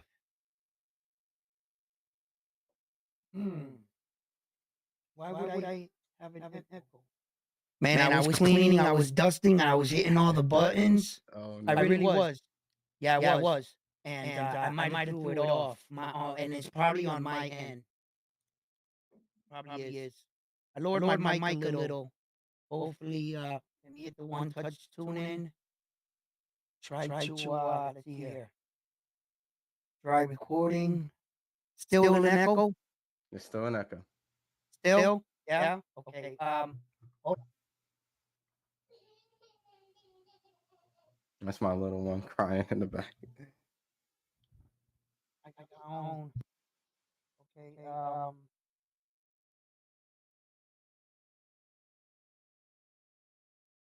All right. How about now? It's still a little echo. Really? See here. I'm pretty sure we can get to the bottom of this. Try this. Try to use the link on your phone, Yep. and if it's consistent on the phone, then then it's not you. The link on the phone? So like if you pull the phone up, Yep. I got my phone up. and then if you go pull up the, let's see. Actually, let's try this. Give me one. I'm gonna mute you, and I'm gonna bring in Chicago Kills and see how his mic sounds. We're doing mic check. All right.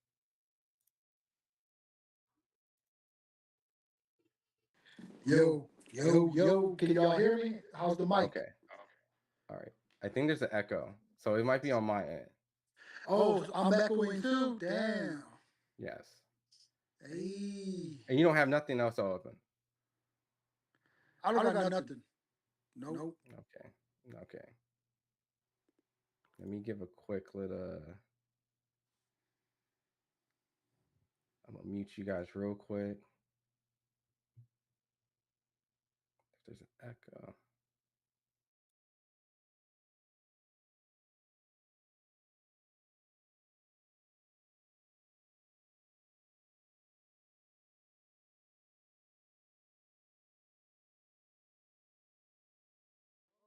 I'm really from Chicago. I don't know about softball. Softball, you say you're from Chicago, but Let's not do this, man. Everyone I to gotta support. say, man, because he be trying to rep Chicago like he's from the city or something, like But yeah, I think I got an echo on my end. I don't know why. All right, give me one second. I'm gonna fix this. Give me one quick second.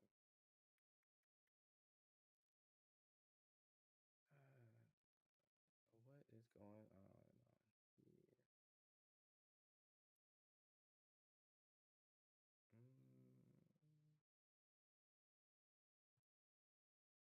Your browser has to block my.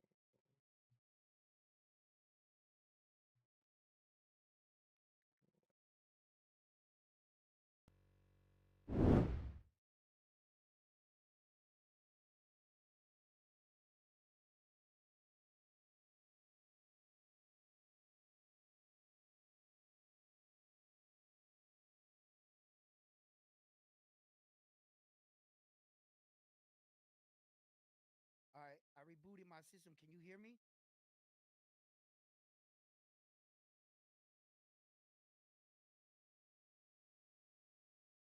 Yo. Can you hear me? Chicago. Your mic. No, I can't hear you.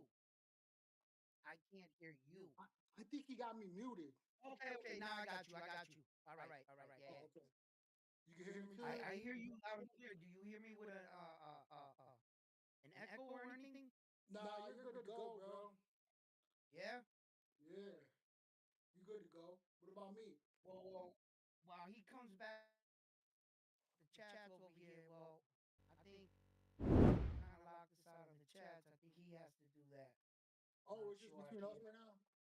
I don't know, but until he comes back on, we could always talk boxing. I always like to sit back and talk and talk about what we saw and what we thought about these fighters, and you know what I mean, Schofield and his performance, and where do you categorize him among the top elite fighters?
for his first time. But all in all, I figured it out. Okay. Golly.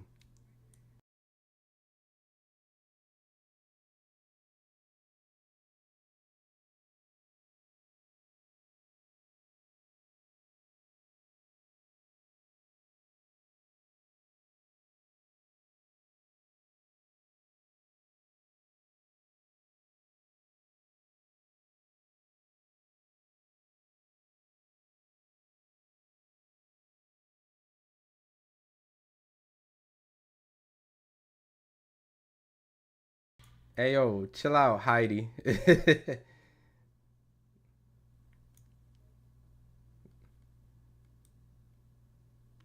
It's a new process.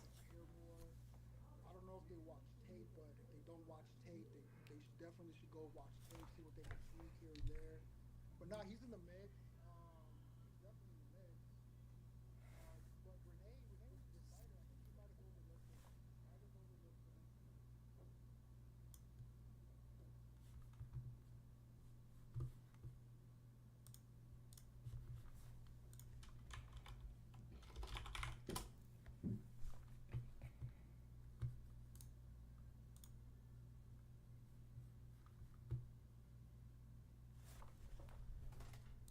All right.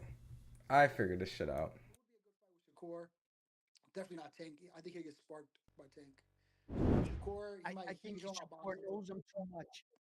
I think He, Shakur Stevenson and Kid Austin fought too many times sparring, and I think he knows him too well. I think Shakur Stevenson will pick him apart.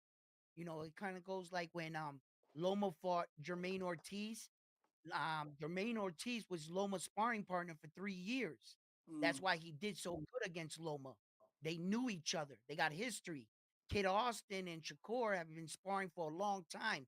Shakur knows all his tricks, and Kid yeah, Austin is still like learning. So I think Shakur would wipe him down just because they're familiar with each other way too much in their circles. You see? But as far as let me ask you one more thing before I move on, because I wanted to touch on this one time today. What do you guys think about the towering woman Frendora Inferno? And do you think she's gonna be the next female great champion? Yeah,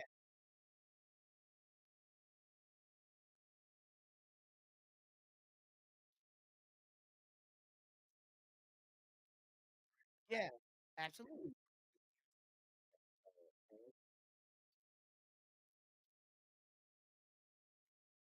Mm, you know, yeah, if I can say something, yeah. TBV, I listen to him a lot. TBV, Ness, especially when Danny was there, and now they got Two Tone and they got Marco and Yamin and Troy. So I listen like every day, pretty much to TBV. Ness and his callers, they could be a bit biased toward a specific demographic of fighter, but like I always say, right now, that the Latino Mexican fighter, they're coming up, man. They're kicking ass. They got heart. They got skill. They ain't scared to throw their hands. A lot of people a lot of guys, might talk some stuff about them being flat footed, but hey man, this is fighting. This is boxing. This is what people pay good money to see. They pay money to see a fight.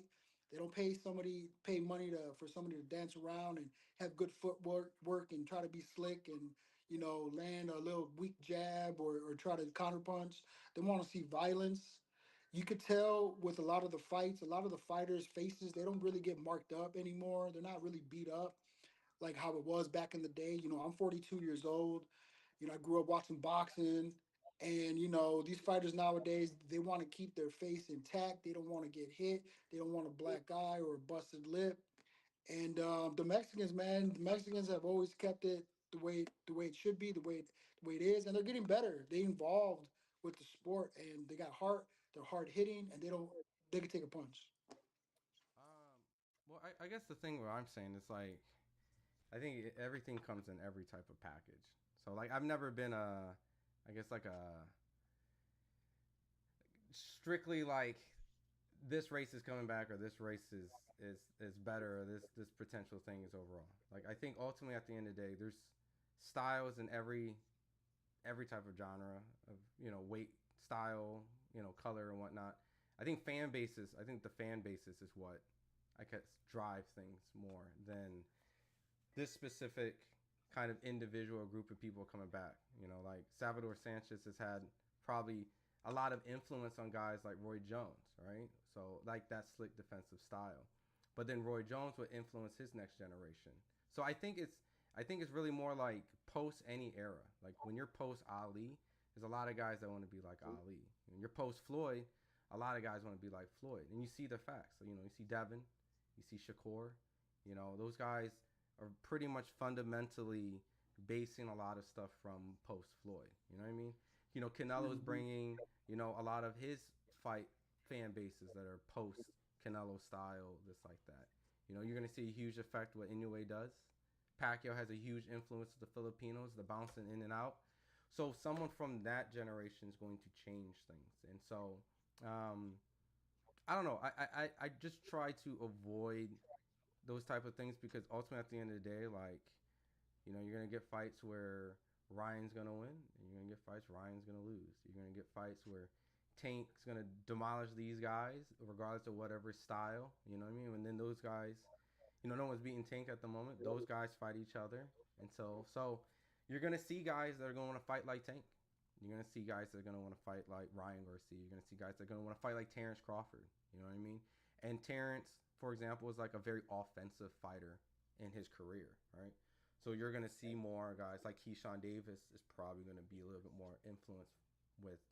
He probably loves Floyd, but he's gonna probably be more like Crawford, want to fight. And then some of the guys who took the philosophy from Shakur and Devin, who understood, hey, I can make a lot of money and not get hit and keep my faculties intact, right? So, but then some, yeah, go ahead. Oh, I just wanted to look. The way I view boxing, right, is at a different. I heard both of you guys viewpoints, and it's respectable, right? But what I found out was a lot of people don't view boxing the way it really should be. And I think it's because of our sports in America. Stay with me. When we watch football's only played in the only place in the world is played in America. And we're bred from young kids to pick against each other and to Americans against Americans. Baseball team, same thing. Basketball, same thing. But boxing is kind of like the Olympic sport. It's where you represent your country, your flag. Japan has multiple champions. Those belts go back to Japan. Ukraine got champions. Those belts go back to Ukraine. U.S. team. The problem with us is that we're so programmed to pick individual athletes rather than representing our country. As far as Latin, I respect all Latin because when Julio Cesar Chavez used to fight, we're Puerto Rican. We would cheer for him. The only time that would divide us is when we had our rivalry, Mexican and Puerto Rican, and we honored it. We respect it because I'm smart enough to know to respect your rivals because without them, where's the sport going to go? You need them just like they need you. You see, as another aspect in the sport is a lot of these guys right here are being scrutinized and they don't understand why. It's because when they put this microphone in front of those athletes, it's their responsibility to understand that whatever comes out of their mouth, we as fans are going to call them on it. And that's why a lot of these guys like Shakur Stevenson, Tank Davis, they're talking about, why are you calling me a duck or why are you coming at me? Brother, you're the one that said you're the best. We want to see the best fighting the best. And then sometimes you got to look that the landscape in boxing is not all the same. I call it all the time. I believe boxing is a business disguised as a sport. You understand? And when these young men and women are coming up the sport, right? They got to recognize the pitfalls. Look, for instance, Lomachenko said he didn't want to fight Tank. Belichick's not going to fight him, but that's two Ukraine fighters. They backed up and really thought that we were going to attack each other. Shakur was going to attack Tank allow them to knock themselves off. Now we got 2 shots at the American belts to bring them home. Sometimes you got to play strategy. This ain't checkers, this is chess. And sometimes we can't be so eager to take our guys out. But in the faith of competition, yes, we all want to find out the one question: who is the best fighter in the world and where does he come from? You see? And this other stigma where a lot of people throw around like, oh, this guy, he's the GOAT, he's this. No, I believe that everybody needs to be judged by their weight division.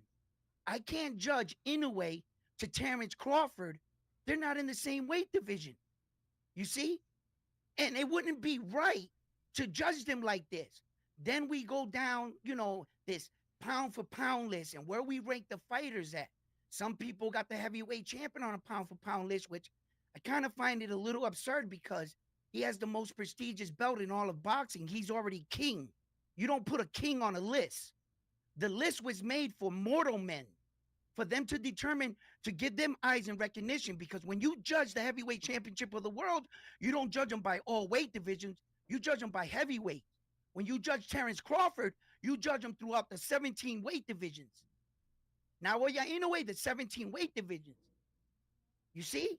So I think that sometimes boxing, we as fans, we come in and we lower bars, raise bars. We come in, change our own set of rules. We come in and interject our own opinions. And then they put this out to the fans. And then everybody's like, oh, no, these are the qualifications to get on the list. Belts, this, that, and the third. This also narrative that's going around in boxing. Best fighting the best. I don't recommend that. Your career is not going to last long. Brown, let me stop because I think the tangent went like completely left. What I wanted to let you speak. He was speaking in regards of a platform where he said that a fan base was very biased over there, and then he spoke essentially on about the pound for pound list. Yes, no, they are biased because everybody got an opinion. Round. He wasn't talking about the pound for pound list. He was talking about another YouTube channel. What are you Chicago Kills was on here. It's a response that he was saying that there's a lot of Hispanic fighters. Yeah. And I'm simply just saying that that's just fan bases. Fan bases calling. Fan base. So I feel like you have a lot of passion in your heart. I just want to make sure that I understand where you're going because the transition from I think what I was saying, I guess I'm getting lost because you just wanted a wide scope of things. Like it felt like you were bottling up. It felt like you were. No. You weren't in the first part of the conversation. Okay. You weren't. Me and him were talking about something else when you were fixing everything. So I was answering all of that. Well, I want to get in control because the fans didn't see 90% of that. You guys were on the back. Oh. Nobody. They didn't see that. Nobody heard y'all. Oh. You just ran to at this point, Round. You just. But I'm. Man, I thought they. No, Round. I'm gonna let you. When I came in is when they heard. So, but I want you to listen. I want to build clarity, right? I want to build clarity of the context because I want to get in order. I don't know what the hell you going at, but I mean, I'm hearing your points. I know you're continuing a conversation based off you and Chicago. Yes. So if Chicago's in here, I'll be happy to bring them back. Okay, cool. I want to bring an order because. Granted, this is a conversation you and Chicago had.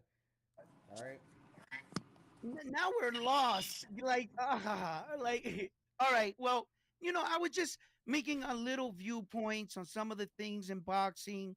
There's one of the topics that I was recently, about the best fighting the best always, and I always felt like that was something of a Superman status. No man can really do that. You're supposed to fight a best fight, a couple fights in between, and another fight. I don't recommend going out there and punching your brain in consistently. That's really not going to work for you. So when we get some of these fights in between as fans, I think we should support our fighters. But in some cases, every situation is not the same. I can see the frustration with Tank, but I wouldn't see the frustration in a fighter like Xander Zion. Their situations are different, you see? So sometimes, some of these situations merit this, some don't, but that little thing that boxing has, the best fighting the best, let me tell you something right now. In every weight division, there's only about 3 top guys. Have you had Tank Davis fight Shakur and Loma, where that leaves them for the rest of the, like, who else is there? You're gonna have to wait. Like, it's not always profitable to just throw in your best fighters together because you're not gonna have anybody left. The best time they should have did that was truly at the 135 when they were all there. The Teals, the Tanks. Now that's when you could have did it. You had so many guys. Now and throughout every division, how many top guys do you really have? How many really top guys that you can say that he's on your level? You're not going to produce the best after the best after the best. That's not true. That doesn't exist. But yet this, we want to put this pressure on these guys like it's their fault. Like I don't know, I don't get it. And then it's like the credibility of when you got a boxer that you have a sport where you give 2 men the option to say no. It's not like football. Every Sunday, the schedule goes, the Dallas Cowboys are going to play whoever's on the schedule. Well, in boxing, they call you and say, hey, can you make this date? Nah, man, my heart's not into it. I'm having a baby. I can't do all these excuses. Call the next guy. Hey, can you be ready? Call the third guy. And when you let me interject because I feel like these are what was the base conversation that had you guys disagree? Are you guys disagreeing? Because it sounds like you were trying to respond. No, I just started up a new conversation. So you just What's the topic? So Yeah. what is so pretty much you're just like there's no such thing as the best versus the best is what you're saying. Well, yeah, there is. When it comes to okay, for instance, this is how you get there. Terrence Crawford and Errol Spence Jr., the best fighting the best. They truly cleaned up the division. There was no one left but them two. That's the best fighting the best. That's where you can use that. You see, they cleaned out everyone else. Now, when you got the best fighting the best, I'm not going to say that Tank is fighting Beta. Let me start this over with like an actual topic, and then the topic Yep, is good. I feel like you have a lot, best fighting the best topic. and I feel like there's a lot going on. That there's stuff that you're saying, but I'm just trying to formulate the context of why you're saying it. Like, is there a spark? Did something happen? Because all right, let me start. Floyd Schofield just fought Saturday. Right, Right? right. He just fought. People don't think he's ready for Shakur. People don't think he's ready for Tank. That's kind of the common, like, Okay. overall opinion, right? All right. Stemming Yeah. from that, right? Do you feel like there's a problem that Floyd, like, should fight them? It like tie it in, I guess. Like, should Floyd fight Shakur? Yes or no? No, Why no. not? He's not ready for him. He's not ready for him. Shakur's levels above him. Shakur will pick him apart. He'll probably end up stopping Schofield right now if they were to fight right now. Right now, yes, he'd probably end up stopping him. Yeah, he knows him too well. He's too familiar with him. He has too many years of sparring with him. He'd pick that kid apart. All right, Can I He's say Chicago. not something ready. real quick? All right, Chicago. So I want to stay on simple topics just right now. I love the passion. I'm just trying to put it together in a way For sure. where because I think we're losing the chat because I'm also confused on the dynamics of the flow. I know what We're he's losing. saying. No, I get the parts. I'm just trying to I guess structure together the idea of the flow. Right. So what did you So, wanted to say, Chicago? basically, I had seen in the chat and people were like, "Oh, Chicago kills is racist." Hey, I just stick up for the Latino Mexican fighters, just like the blacks stick up for the black fighter. That's all I want to say. But no, I mean, these fighters nowadays are professionals. Everybody's good. Everybody's a good ass fighter. Everybody, but not everybody wants to showcase that grit. Not everybody wants to showcase that heart. I think nowadays the judges are looking for a fight. I think they're steering away from the boxing aspect of boxing, which is good for fans who pay money and want to see fight. They want to see knockouts. They want to see TKOs. They want to see, stand in the pocket and bang. The judges I think are getting hip to that. The refs are getting hip to that, and I think that's a good thing for boxing. Um, But all right, to so let kind of me. segue, yeah, All right, so I guess ask me a question. okay. Well, this is what I'm trying. I'm trying to get off. The big thing I'm trying to get off is the race topic, right? Because granted, no Yeah, one let's get brought. off there. No, no. The only reason clear is because no one brought race in the conversation. So that's pretty much what ultimately I think you came and left. Is why they were like. And so I Oh get that yeah, it's because and I get that you're defending your stance on why, but there's no one, I guess, speaking this or that. So it just came kind of random. gotcha. So the Well, yeah, randomness creates the tension where they're like, well, you sound like this. So I'm just trying to gotcha. dismiss. And then you guys had a conversation on the side, which I didn't actually air.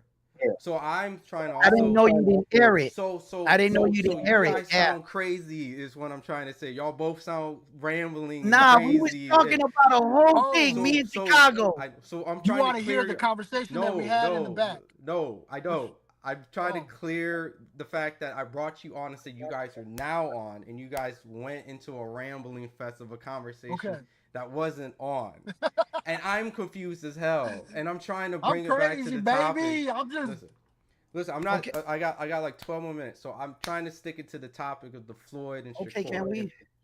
So, Brandon, Ron, Can we talk about Raymond?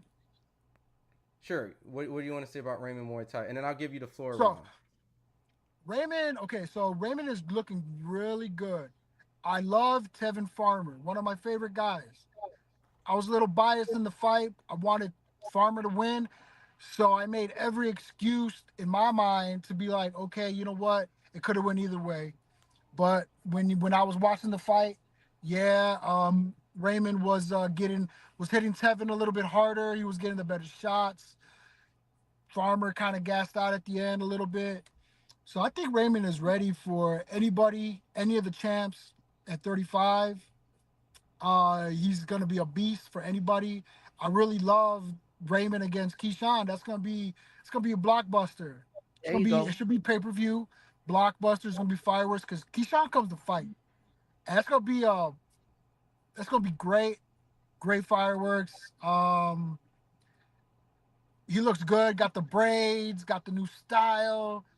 Robert Garcia's training him. He's just a killer, man. He's coming into his own. I really look forward to seeing him. I'm really looking forward to Keyshawn fighting Limos. It's gonna be another great fight, fireworks. And Kid Schofield got a lot on his plate. He got a lot to work on. He should chill a little bit, but I love them. And you know what, Tank is the champ, baby. It's gonna be hard to take him out because Tank gonna knock you out. So they gotta watch out. Kid gets hit. One hit from Tank, that's it. All right, Ron, I'll give you the floor right here. I You want I to talk think that, about Gabriella Fedor. So I want to make sure you have the opportunity to speak on that, and you can also. So I wanted to just make sure you have the floor to okay. talk about boxing. Thank you. Thank you. Well, let me just touch on all those things real quick. Well, Kid Austin, he obviously, in a nutshell, he needs work, but he's exactly where I think he should be in his career. Due in fact that they're just talking them up with big names. I think that boxing is part entertainment, and you have to understand that you have to keep your name irrelevant in between fights. And we know that a lot of fighters have been known to, always mix up their name with the top guys. That way you just keep an eye out for them. But it's obvious he's not ready for the top guys right now, in my opinion. Um, but in due time, I believe he has the skills and he can. My question with the Towering Inferno, the female version, she looked amazing. She packed a good punch, and my question was, did you any of you guys were gonna feel like maybe she'll be the next GOAT in female boxing to hold the torch, while some of these other ladies that like the Amanda Serranos or start to make their ways out? Can she be the next female girl to carry the torch? With the way she's looking. And as far as the 135-pound weight division, and it being that Tank Davis being the man there and everything, look, guys, I'm gonna be honest with you guys with Tank Davis. I love Tank Davis. I think he's a phenomenal athlete. I think he has all the skills in the world.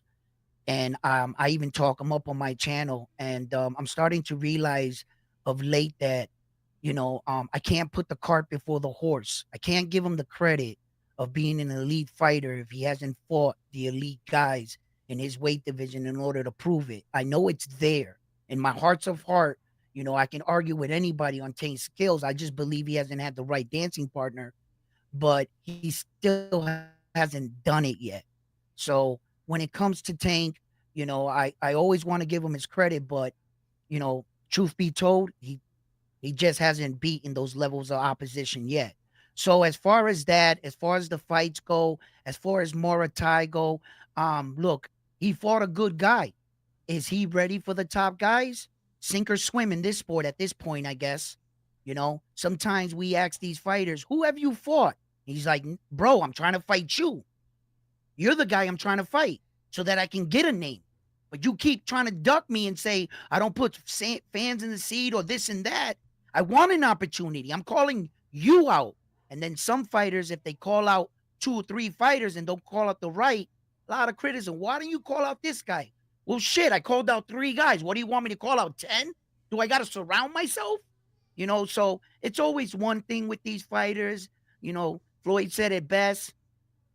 You beat the guy they thought was going to beat you. They say, nope, it wasn't this guy, it was the next guy. Seems to be that's the way boxing goes. But for these young men and women that fought the other night, hats off to you. Skies are the limit. I hope to see more from them. Some of these top prospects, Keyshawn Davis is coming up, and we got Abdullah Mason on his undercard. I love me some Abdullah Mason. Can't wait to see him back in action. And I hear if Keyshawn is successful in this, he'll probably get a shot at the WBO title from Belichick. That's what I'm hearing, and that's what I got. Thank you. All right. No, you guys said a lot of good stuff, and and just kind of just supporting some of the things, or even maybe disagreeing with some stuff. I mean, I think ultimately we're unsynced. Floyd Schofield, talented kid, young 22 kid, just need to go back drawing board, work on some stuff. I don't know if he's phased by having a new kid, or just life in general. Maybe the pressure of his dad talking a lot of stuff and having to perform. Maybe frozen or certain circumstances. Maybe, but ultimately you have to perform and answer those things later on. So I think we're all in sync when it comes to elite, guys. And when I mean elite, right, subjective. It's just the champions, right? You got a pecking order. You got the champions, you got the contenders, and then you got the prospects, right? So I guess removing the word from elites and just saying champions, contenders. I think he transitioned from a prospect to a contender regardless of how he's highly ranked. Regardless of how sanctioned bodies move, a lot of that comes with promotions and things like that. So I think we all saw Floyd's deficiencies, and we just want him to take that, learn from it, and slow down the pace a little bit. Keep promoting. Just know that your stock went up in one direction, and maybe the hype went down in another direction when it comes to attached to certain names, and then just kind of Mm-hmm. just grow and build, the credibility on it. A little bit like you said about Raymond Muay Thai. It would be nice if he knocked out the Tevin Farmer. That's the name, but he fought a guy that's when he fought Brian Norman. He didn't get stopped by Brian Norman. That's a 147 pounder. But everything has an asterisk because Brian Norman's 147, Muay Thai's 135. This dude's bouncing up and down the weight. So we really don't know until these guys actually fight each other. And ultimately, like you mentioned, it's a business. So I think Mm-hmm. everyone had great performances that won. And if they didn't have a great performance, it was a great learning experience. I think everyone in all these cards still are in developmental processes, even like Oshaki, Foster, Robson, Kasuka. That's a championship fight that still look green for both of those guys. You know what I mean? Yeah. When it comes to their potential of being undisputed. So everyone had a night where they had to take whatever they learned, go back to the drawing boards. Even Gabriella, she had a great knockout, but she was getting touched up. She didn't use her height properly. You know what I mean? Things like that. So all these guys, yep, all these people are really young in comparison to other people who are just getting into where the Spences and the Crawfords and whatever the Lomachenko, right? All those guys who were kind of the face of that kind of division ish, right? When it came to their age and kind of how long they've been doing it, those guys are slowly leaving, and we're watching these guys all develop. So, they're Raymond, like you said, everyone's used to bringing up Raymond and Keyshawn. Why? Because that's the most realistic fight to happen. You know what I mean? Right. Floyd's probably gonna fight Keyshawn and the Muay Thais because that's more realistic. Tank and Mm-hmm. Shakur are really gonna end up really fighting each other. They're gonna kind Mm-hmm. of clean up the division, like you said. You know what I mean? And I think that's the separation. And I guess I'll kind of end this on like a high note. I think when we ask these questions, is Floyd ready for Tank or Floyd Schofield ready for Shakur? It's really just more of a generational gap. And every once in a Mm-hmm. while, you get this person who can actually skip that gap and jump in between and really actually put themselves a little bit closer than they're really supposed to be. And right now, we're seeing this. They belong here. They belong here. Has Floyd jumped in like this? No. His class is still, he's still looking green just like all the other guys. And so, Right. but Hey, I'm gonna get up out of here, but if you guys want, go ahead and subscribe to Chicago Kills on YouTube. I'm gonna put out some content for you crazy hardcores, the true boxing fans, the crazies. And I'm out of here, baby. Chicago love, Ron, you the best. appreciate Round one, I'm gonna subscribe, baby. Let's Thank get you. it. Peace. appreciate you jumping Yo, on. You know what I mean? And hey, hey, I tell you, one more thing before you go. of course, I like, I like how you break down its simplicity of how things go. You know, and I think that yes, the competition is getting better. Um, People are going from prospects to contenders now and stuff like that. But um, realistically, I think you're right. Keyshawn Davis, that fight is more plausible. I'm not sure of a lot of these other guys' futures or directions inside of this, but you know, um, I guess pretty much what I'm trying to say is keep it simple. Keep it simple as a fight fan. I know we have high expectation on some of these fights, but sometimes we just don't get them, and sometimes as fans we want to, demand them and stuff, but in a sport where I said, listen, behind the scenes it is so hard to get another guy to say yes to all the terms.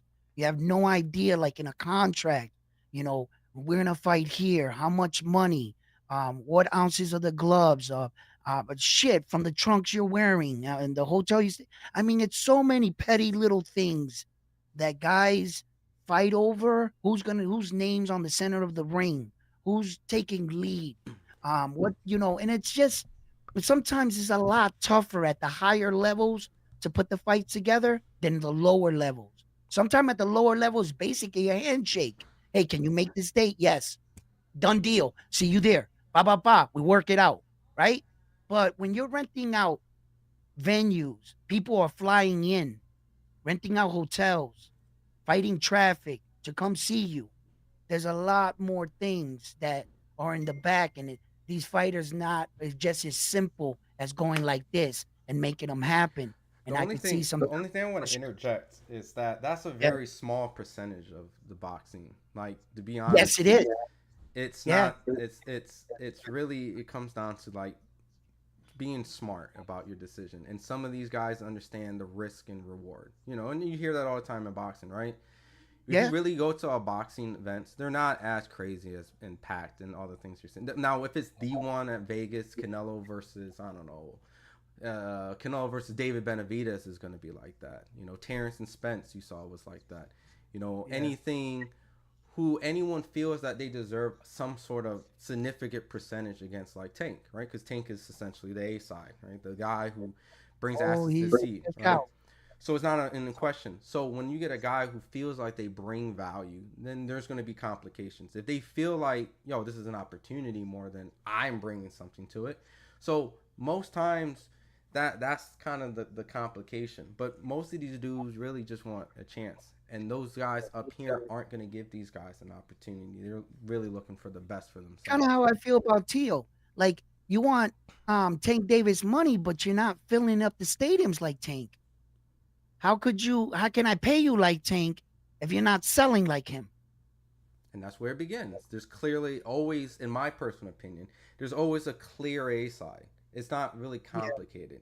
Now, granted, when people muddy up the thing where it comes to their financial value and what they've done to the sport, then it kind of gets complicated. I've done X, Right. Y, and Z, right? Right. And you're tickets, or sometimes even it gets to the point where it's not really you or me, it's us together. And the value is Right. really our combination. And so it all becomes negotiation. Some fights are big together and you Right. guys aren't really big. Or maybe you do really well in your hometown. But Mm-hmm. when you go like 2,000, miles away over here, you can't put anything in the seat. But you go back to your Right. hometown, you got 20,000 people wanting to like show up.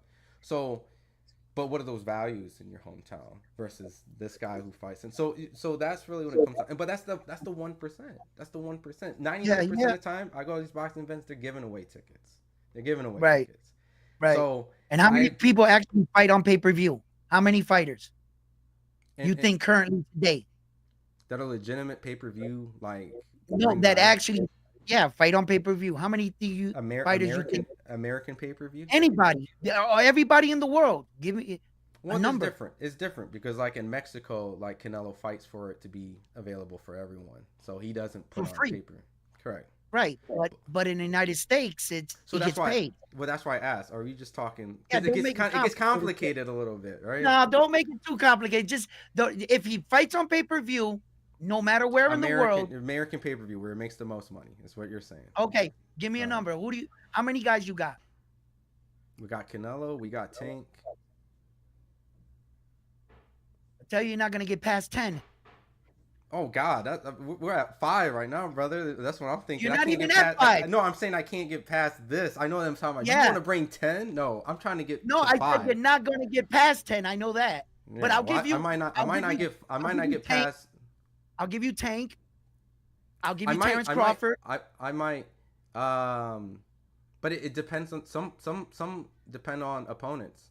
Hear me out. No, it does because Tank could literally fight anybody. See, when they bring up the term like the face of boxing type of stuff, you're looking at Tank and Canelo, and when you can average over 200,000 or 300,000 pay per view with anybody, and I mean anybody, you that's the legitimacy. Some fighters might need a really good dance partner, like really I good dance understand partner. what you're saying, I but think regardless, if he can sell pay-per-views by himself, which we know Tank can, right? That's just like I know that when Ryan comes back, he can do it by himself, but I don't think Devin can do it right now. You see? So of that's the course not. difference. No, That's I the know, difference. but That's what I'm talking about. But I'm taking But the I know you can 5. bring anybody into the equation. That doesn't count. No, but I'm taking the 5 you can think of, and I'm splitting it even more. Not just because you're on pay per No, view. you can't do that. Yes, you can. There's You a can't. difference. There's a difference. That's unfair. No. I'm trying to explain the difference. I'm taking the 5 pay per view fighters and explaining why 2 stand out more than the others. You could put Arrow.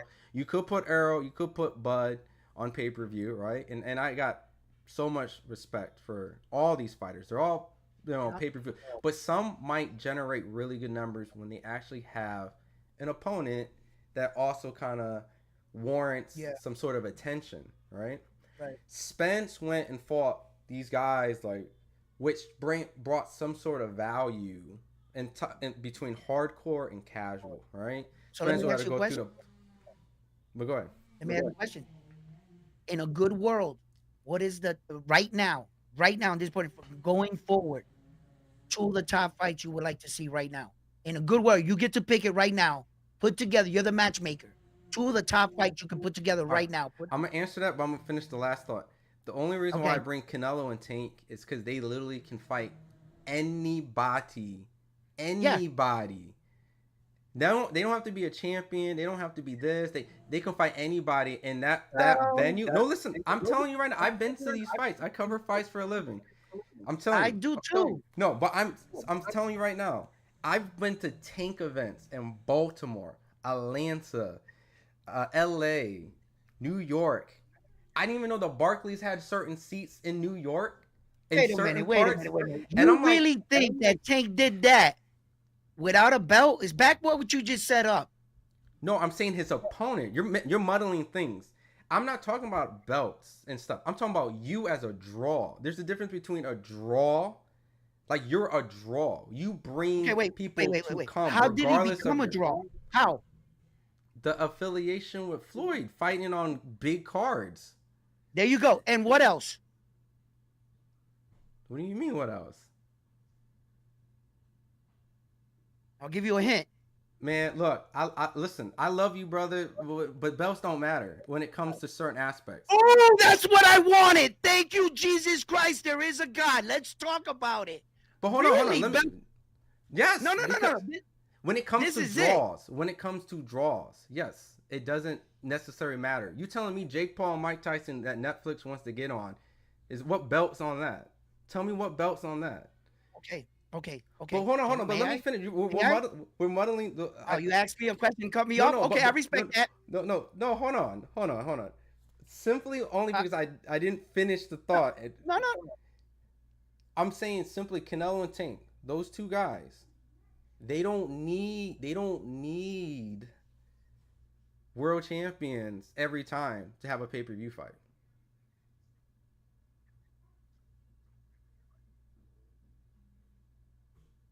Oh, Okay, are you done? Here. Oh, so you want to get sauce and debate. I can hear you now.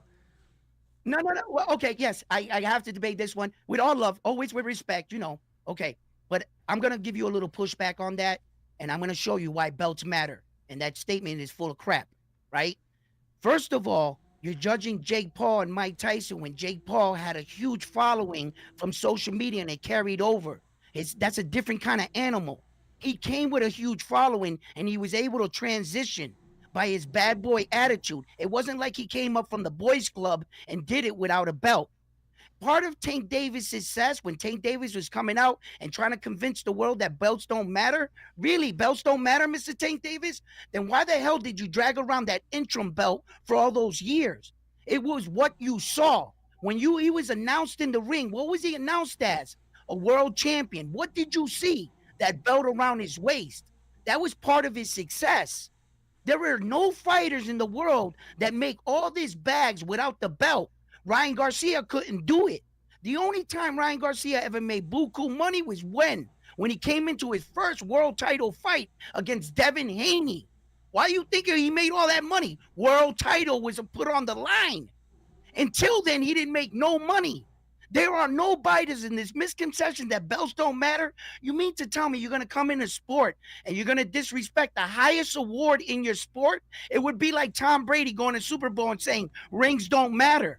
At the end of the day, when you retire, young man, and you go to try to walk in the Hall of Fame and those alarms go off, they're going to say, where's your hardware? What did you achieve?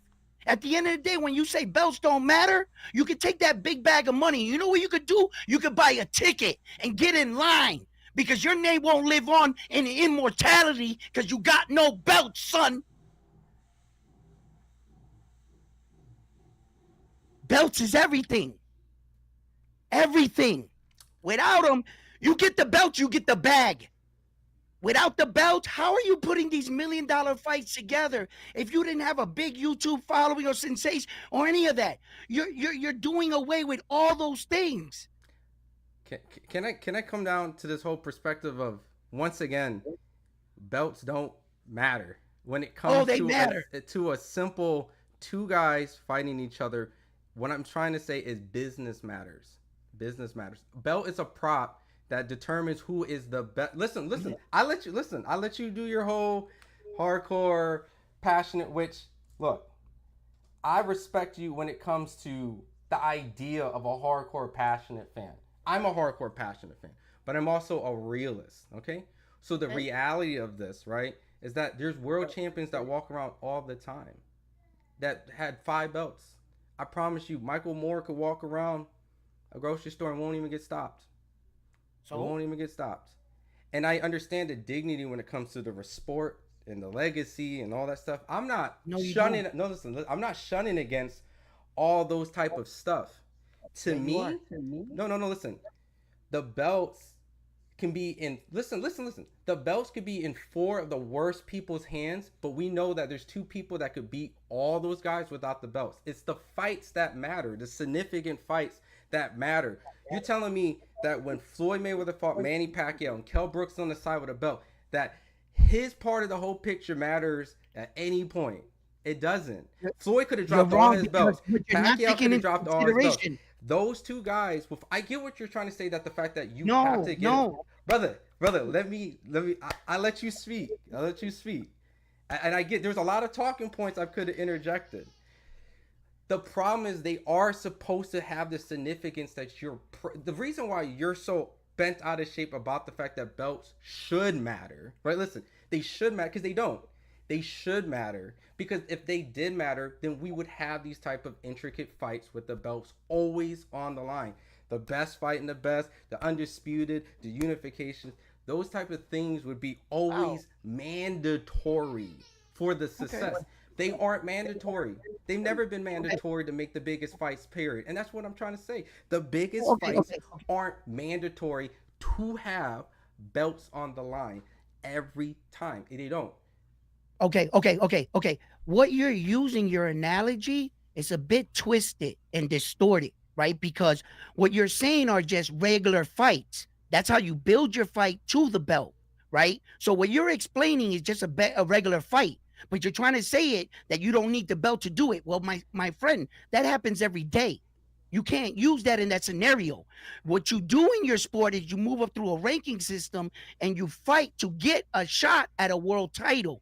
And since world titles don't apply to all men, it's real easy and well said from a man that never fought for a world title.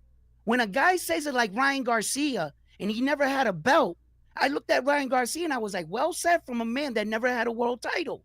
That belts don't matter. You don't know what it's like to have a belt. Has he won a belt? So no, he didn't. No, that's my point. Has he won a belt? No, never. Right. So, and Ryan Garcia was one of the guys that were saying, that's why I bring him into the conversation. Belts don't matter. When you say belts don't matter and these guys are getting these big fights, all you're explaining are regular bouts. Regular competition bouts that move up through the ranking to make you the number one contender. That's why they made up the Ring magazine for an award to show you the number one fighting the number two. What you're describing is just a regular fight. Yeah, but when you get to the belt, as a fan, and I watch my prospect come up through the divisions, all I ever want for him is to raise that belt and become a world champion and to execute his dream.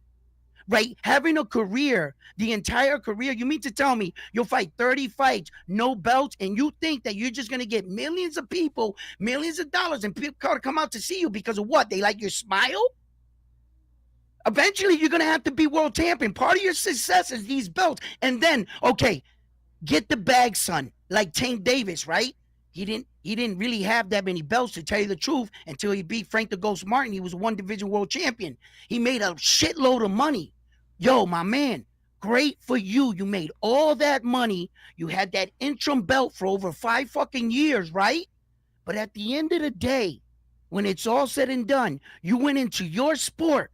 There are men's name in the Hall of Fames that will live for eternity, 30, 40 years.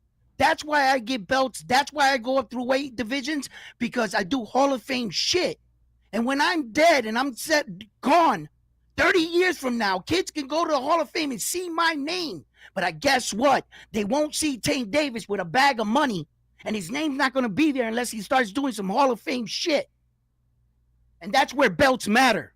At the end, to rise your name throughout all the fighters in the world. Without those belts, you're going to have to explain that belts didn't matter.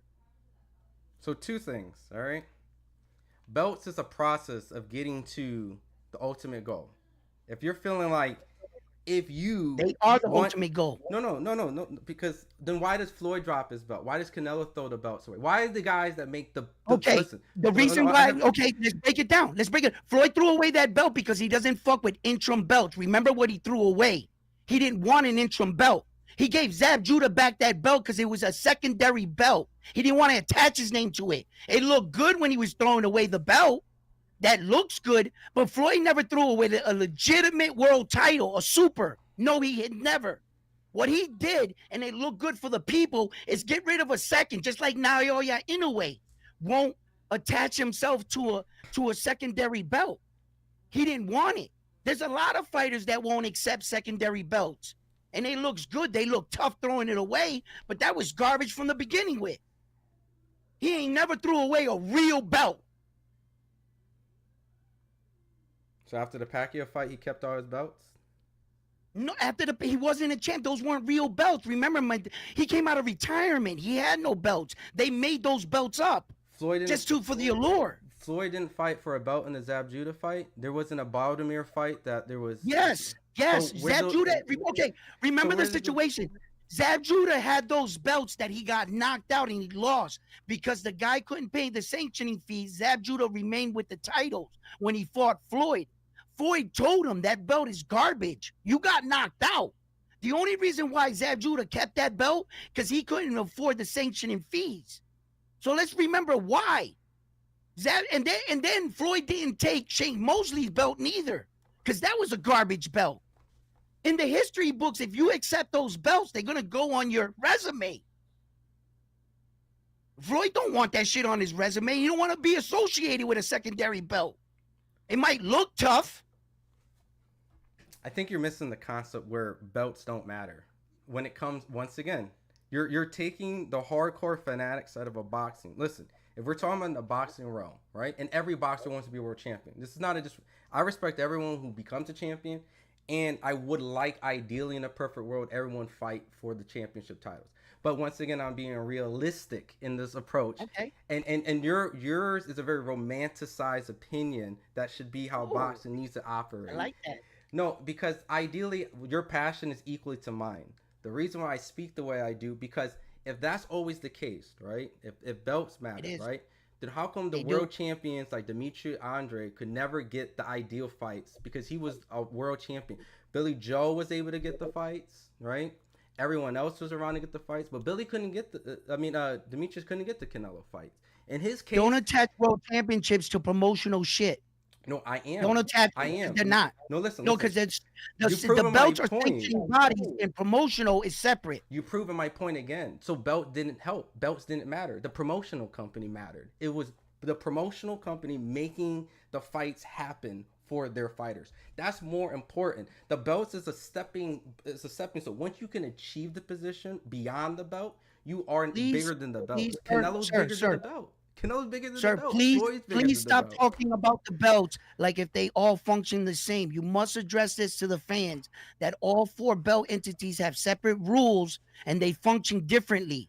Meaning the IBF goes by a ranking system and the WBC has a 32 board member and they elect their person. It's not a real ranking system.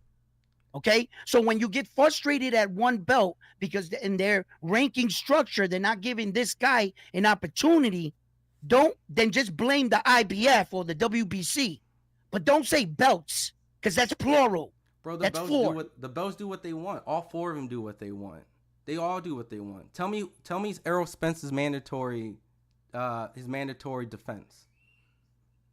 By the IBF. Tell you what, at least IBF is cleaning up the sport. They stripped Canelo, they stripped Usyk. They're doing the right thing. They're showing these boxers that they're not bigger than boxing. I like when the boxer comes out and tries to tell boxing what they're gonna do. Just like Usyk said, I'm gonna go fight a rematch, and the IBF said, no, the rematch is what your business. That's what you want to do. That's not the IBF's plans. The IBF has a ranking system. Are you gonna fight the number one guy? Yes or no? No, I got to fight Usyk because if I pull out, he'll sue me. Well, then thank you. Give us our belt. You know what it'll be. That's the right thing to do.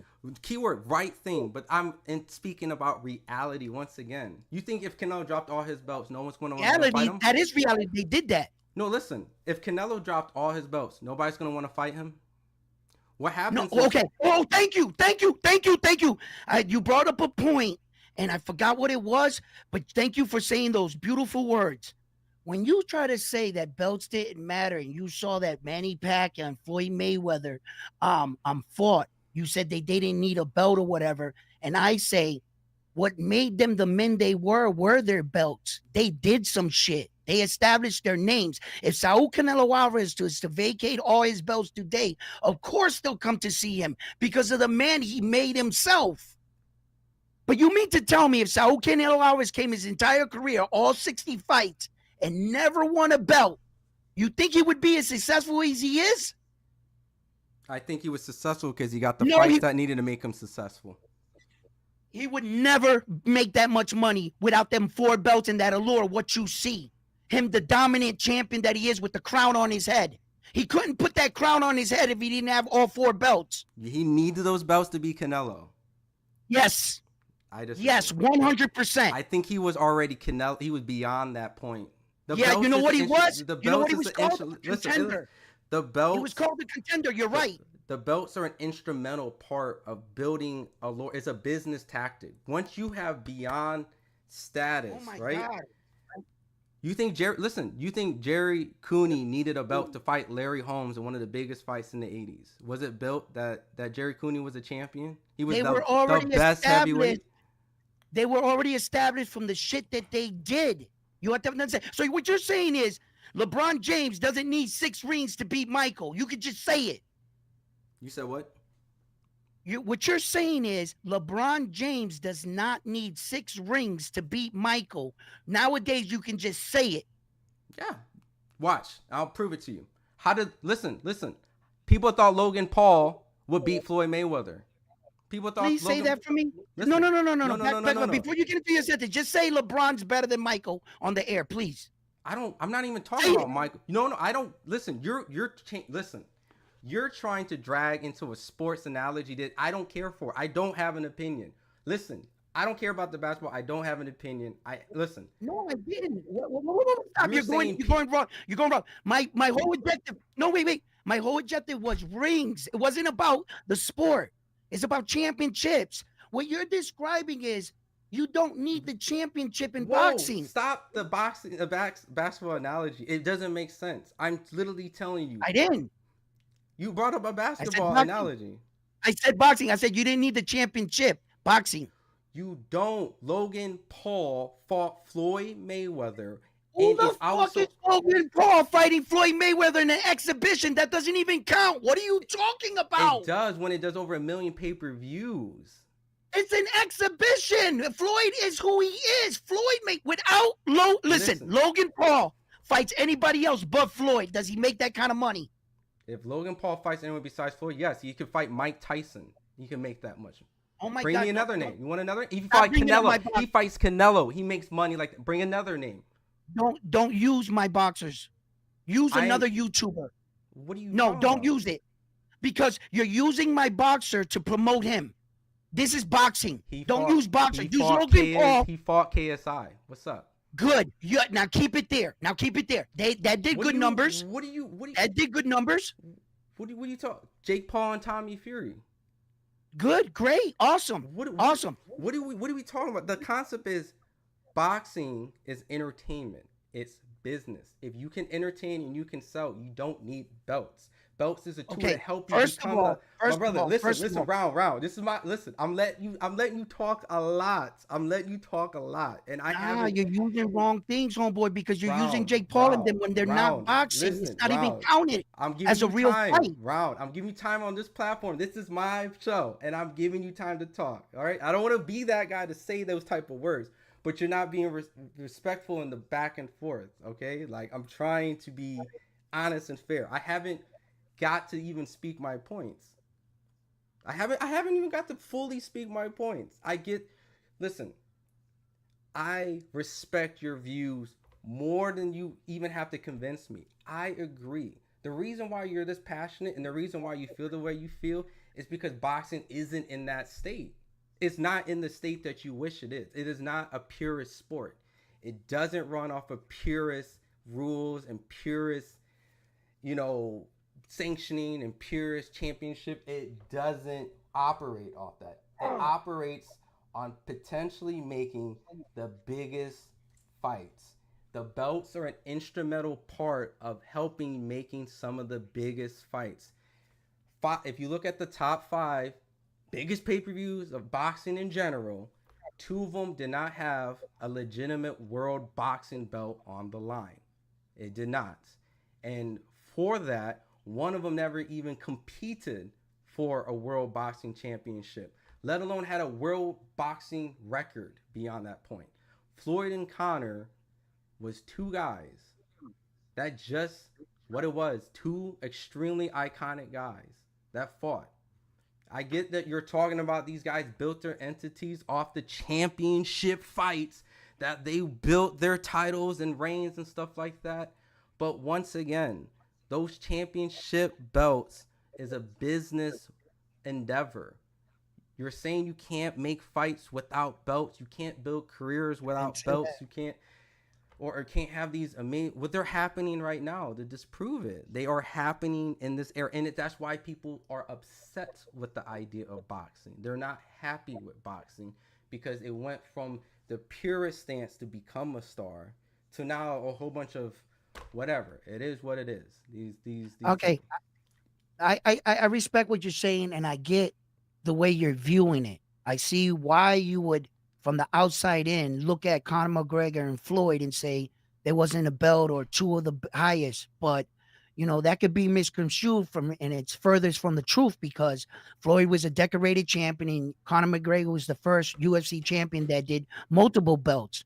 So I don't think if Conor doesn't do what he does and Floyd doesn't do what he does, that fight never becomes the fight it is. It had to do with what exactly they did in their career, and they were the champions and the man. Because what made Floyd his champion is that his claim to fame is what? I fought 23 world champions. Key word, world champions. Unless you didn't have a belt, your name wouldn't be in the world champion conversation. So what you're saying is you're lost by the allure that you see some of these guys, but you don't break down why that fight is selling. You don't break down why Logan Paul and Jake Paul and the big YouTube following that they had and all the promotion and sponsors that they had already coming into the game. They had such a big following, millions of fans on day one. But so you're not adding any of that. What you're doing is you're misleading the fans by saying, hey, belts don't matter because this guy can do it. But not every guy is Logan Paul, right? And there are champions that have belts and don't make a fucking dime. Excuse my language. Because sometimes it has to do with that it factor and whether or not you're fan pleasing, whether or not that you have this. Ryan Garcia is able to pull off a lot of what he pulled off, but I noticed right away, yeah, Ryan, you got the looks, you even got the moves, you even got the backing, but there was something that struck me. Your biggest payday had to do on the night that you fought for what? Your first world title fight. Which proves you couldn't do it without the name world title. You couldn't do it, son. They were giving away your tickets for $25 your last fight, just leading into that fight. You couldn't do it. So when it comes to these things about, belts don't matter, you know what? It's just a messy line. And I think it hurts me more that you can say that the championship of the world is meaningless in the sport that you're in. So you're going to get in combat sport and shit on the titles and claim you don't need them. And when your career is all said and done, how many championships did you win, son? What did you do? Are you going to explain that you made a lot of money? Are you going to explain that you had prime drink in your hand? Is that what you're going to look back to? Is that where your legacy is going to be determined? Because you sold more tickets than the guy that actually had one?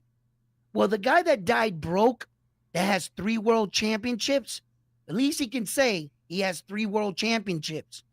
You might have a better car, a better house, and you might have sold more tickets.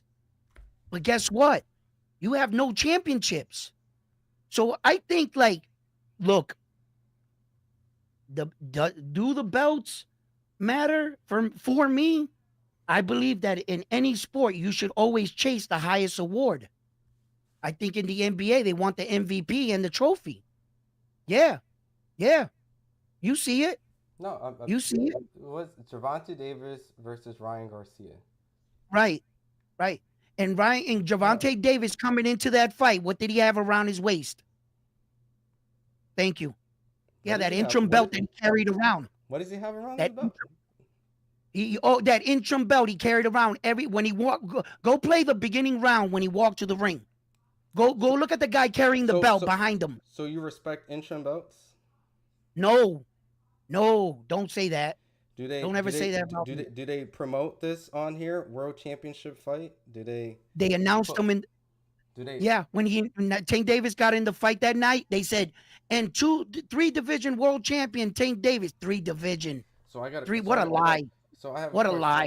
So diehard boxing fans, they bootleg everything. They bootleg it. Yeah, So I they don't want do. to hear the hardcore boxing fans are the ones that support. All right. So if it was important, Well, right? No, listen. If it's so important, it's marketing, right? You're very smart. yeah, I know you're smart. So I don't have yeah. That's not the only banner. no, but listen. That wasn't the only banner. That wasn't the initial one. That's not the only one. They got ones with him with belts on it. Yes, I Yeah. seen it. Yes, they do. Yeah. Yeah, All that's right. not the Let's only see. one. This one goes on an email blast. I get That's these. another one. Listen, I'm telling. Listen, brother. I'm telling you. Mhm. I'm keeping. Everything you're saying. I'm not disagreeing in the sense of like the reality Just of. think. Round. Listen. 99% of people can't be Gervonta or Jake Paul, Logan Paul, Ryan Garcia. Get these really big fan bases without the notoriety of actually being this really amazing, decorated, Hall of Fame like fighter. Yes, that's also a very small, lucky niche, right? And some people are just blessed with that, right? I.e., Canelo and Tank. There's a lot of great Hall of Fame fighters. Some people are anointed, all right? Tank and Canelo have some of that. Some of them work a little bit harder. Like Tank's Canelo, not a listen, Hall of Fame fighter. listen. I didn't call him a Hall of Fame. I'm talking about the luck. Listen, I'm talking about the Oh, luck that these guys get. There's a lot of Hall of Famers that don't get that type of luck and attention and all that stuff, right? I get email blasts. Nobody on here thought, hey, we should make this a world championship fight and promote it all over him. Because you know why? Because it doesn't matter. It matters because it's Tank versus Ryan. That's more important. They could have 9 belts, 2 belts, no belts. I promise you. They didn't need that interim belt. And it proves it. They didn't need the interim belt to okay, sell the okay, fight. okay. And that's what I'm trying to say. Belts don't matter in the sense that, listen, what? It Yeah, yeah. doesn't matter. Sometimes, well, most times, listen, I'll work with you on this. Most of the time, it matters in a sense of a business endeavor because why am I going to watch this fight? Because it's a world championship fight. Well, guess what? There's a lot of times where that doesn't matter. And if the big is the big at a certain point, if Tank or if Canelo fought David Benavidez and they didn't have a belt on the line, right? Listen, it doesn't matter. It doesn't Well, matter. you're stopping. You're not adding to the equation. You're doing this a lot. You're not. You're not taking into consideration the men that they made themselves to be. Tank Davis made himself an image against Ryan Garcia before he got to Ryan as the status of a champion. Canelo Alvarez has a status, and this fight has been built. You're acting. The way you're explaining it is these men had no success at all, and all of a sudden materialized this huge fight for all this money, and everybody wanted to see it. It's what they did, and you're not taking that into consideration. You're not taking all the fights that Tank Davis did, all the promoting. Tank Davis was constantly around the best fighter in the world, Floyd Mayweather. That was part of his success. It's what you saw. When the fight got built up with Ryan Garcia, remember, that's the second time they also put the fight together. Ryan opted out the first one for a meltdown, right? And then they finally but you got to understand who Tank Davis was already. You're talking like they made this fight out of left field with none of their success or their stories behind them, and everybody wanted to see it. You can't talk like that. You're trying to talk like Tank was a nobody.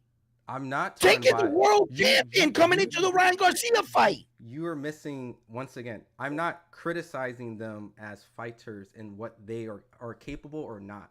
I'm saying If you want to say in one particular fight belt didn't matter, Tank don't need then belts. say that. Then say that. In one particular fight, belts didn't matter, then say that. But don't say belts don't matter, and you're saying it like it's in a hole for the whole boxing. That's how it's coming out. Round. Tank don't care about belts. I don't have to say it. He'll tell you. They asked him, you want Cambosos? You want man? I don't want them belts. That's all the belts. That's all the belts. So you're telling me that was 2 years ago. Ask him now. Ask him now. He says, all I want is belts, and I'm chasing legacy. Yeah. That's all he says now. Yeah. It's cute. It's cute. His tune changed, didn't it? No, listen, it's cute when he says it doesn't matter, and then he says it matters, and then it doesn't matter, and then this ain't his first rodeo saying stuff like this, right? I understand that I chalked the first time him say it to immaturity and him being young in the sport, yes. Now that he grew up as a man and he's more mature, now he recognized that he wants belts. Yes, I understand that. I understand he was young-minded back then. He was naive. He was naive to the fact that Floyd was getting him all the money, but he wasn't helping him beat his legacy. Because no Hall of Famer or no legend wants the guy that comes up and takes his names out of the record books. So yeah, I'll help you get the money and I'll blind you to the fact and I'll put this poison in your head. Hey, Tank, belts don't matter. Ron, don't you see I'm giving you the money? Ron, now let me explain something. Don't beat my legacies. Ron, let me explain one thing right here. Okay. Listen, you're passionate about it, the sport. You know what I think you should be, because you're so passionate about it? They should have guys like you enter into the International Boxing Hall of Fame, right? That's guys who are passionate about the sport and the belts matter. You know who they let in? They let in whoever they want to let in. And that's who determines who's an actual International Boxing Hall of Fame fighter. It's not the belts. It's a bunch of guys sitting around and go, I like that guy. There's guys that still haven't made it into the International Boxing Hall of Fame. Why? Why have they not? Because those individuals did not put him in. Antonio Tarver ain't in the Hall of Fame. He beat Roy Jones. One guy. So what? You don't deserve it. Whoa. He doesn't deserve it? He was a unified light heavyweight. Because he beat Roy. That's it. And then he got knocked out. You don't deserve shit. I am in agreement with them.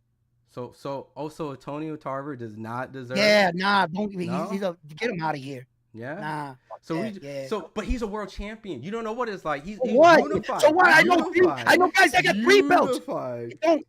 Nah. No, listen. I'm using the analogy. But belts matter though, right? Belts matter, right? So why wouldn't Antonio Tarver? Right? Because you got to do more. There's people that do more. They set the WBC, the WBA. Bro, you're taking one guy and because he didn't get in and he had a belt, you're making it seem like belts don't matter because of him. He didn't do enough. No, but listen what I'm saying. He didn't do enough. He had the Ring magazine belt. So what? He didn't do enough. They got thousands of those. Get 4 of them. Go up 5 weight divisions. Go up 6. My God, listen, I understand. I appreciate your passion, but Tarver's never been knocked out. You said he was knocked out. I'm trying to give you legitimacy. You're saying belts matter. Now you're saying Antonio Tarver, in my era, beat Roy Jones. Not once, but twice. Who else did he beat? Who else? We got to go down? Okay. He beat Glenn Johnson. Glenn Johnson Who the fuck is Glenn Johnson? Glenn Johnson doesn't matter? Nope. He was fighter of the year. Who? The guy that beat Roy and Tarver in 1 year? Okay, yeah, I know who the hell he is. I'm being sarcastic. I know who he is. I'm being sarcastic. No, but he had 2 great fights. He had 2 great fights in one weight division. Your point is what, my man? What? The guys that you're bringing up are not qualified to go to the Hall of Fame. And why are you bringing them up? What do you mean? So if you're in one division, that doesn't matter? They're not qualified. No. Listen. So you're saying if you're in one division, doesn't matter. So that means Marvin Hagler doesn't deserve to be in it because he was in one division. I like how you talk. How? I like how you talk. I like how you say, whoa. If you're in one division, you're gonna because William Wilfredo Gomez was the champion at 122, and he was only champion in one division. He had 33 fights, 100% knockout ratio. 17 world title defense, all won by knockout.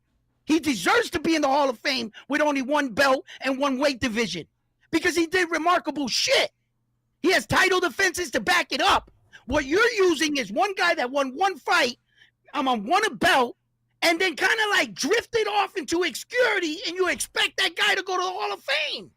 You're out of your mind. I'm sorry. The guys you're asking are not qualified. They're not even Hall of Fame material. I don't understand where your analogy is. Just because you win 1 belt, now you're proving, look, belts don't matter because he had a belt, he didn't make it. Okay. Everybody that has a belt, they don't make it to the Hall of Fame. Now watch it. You're proving my point again. Listen.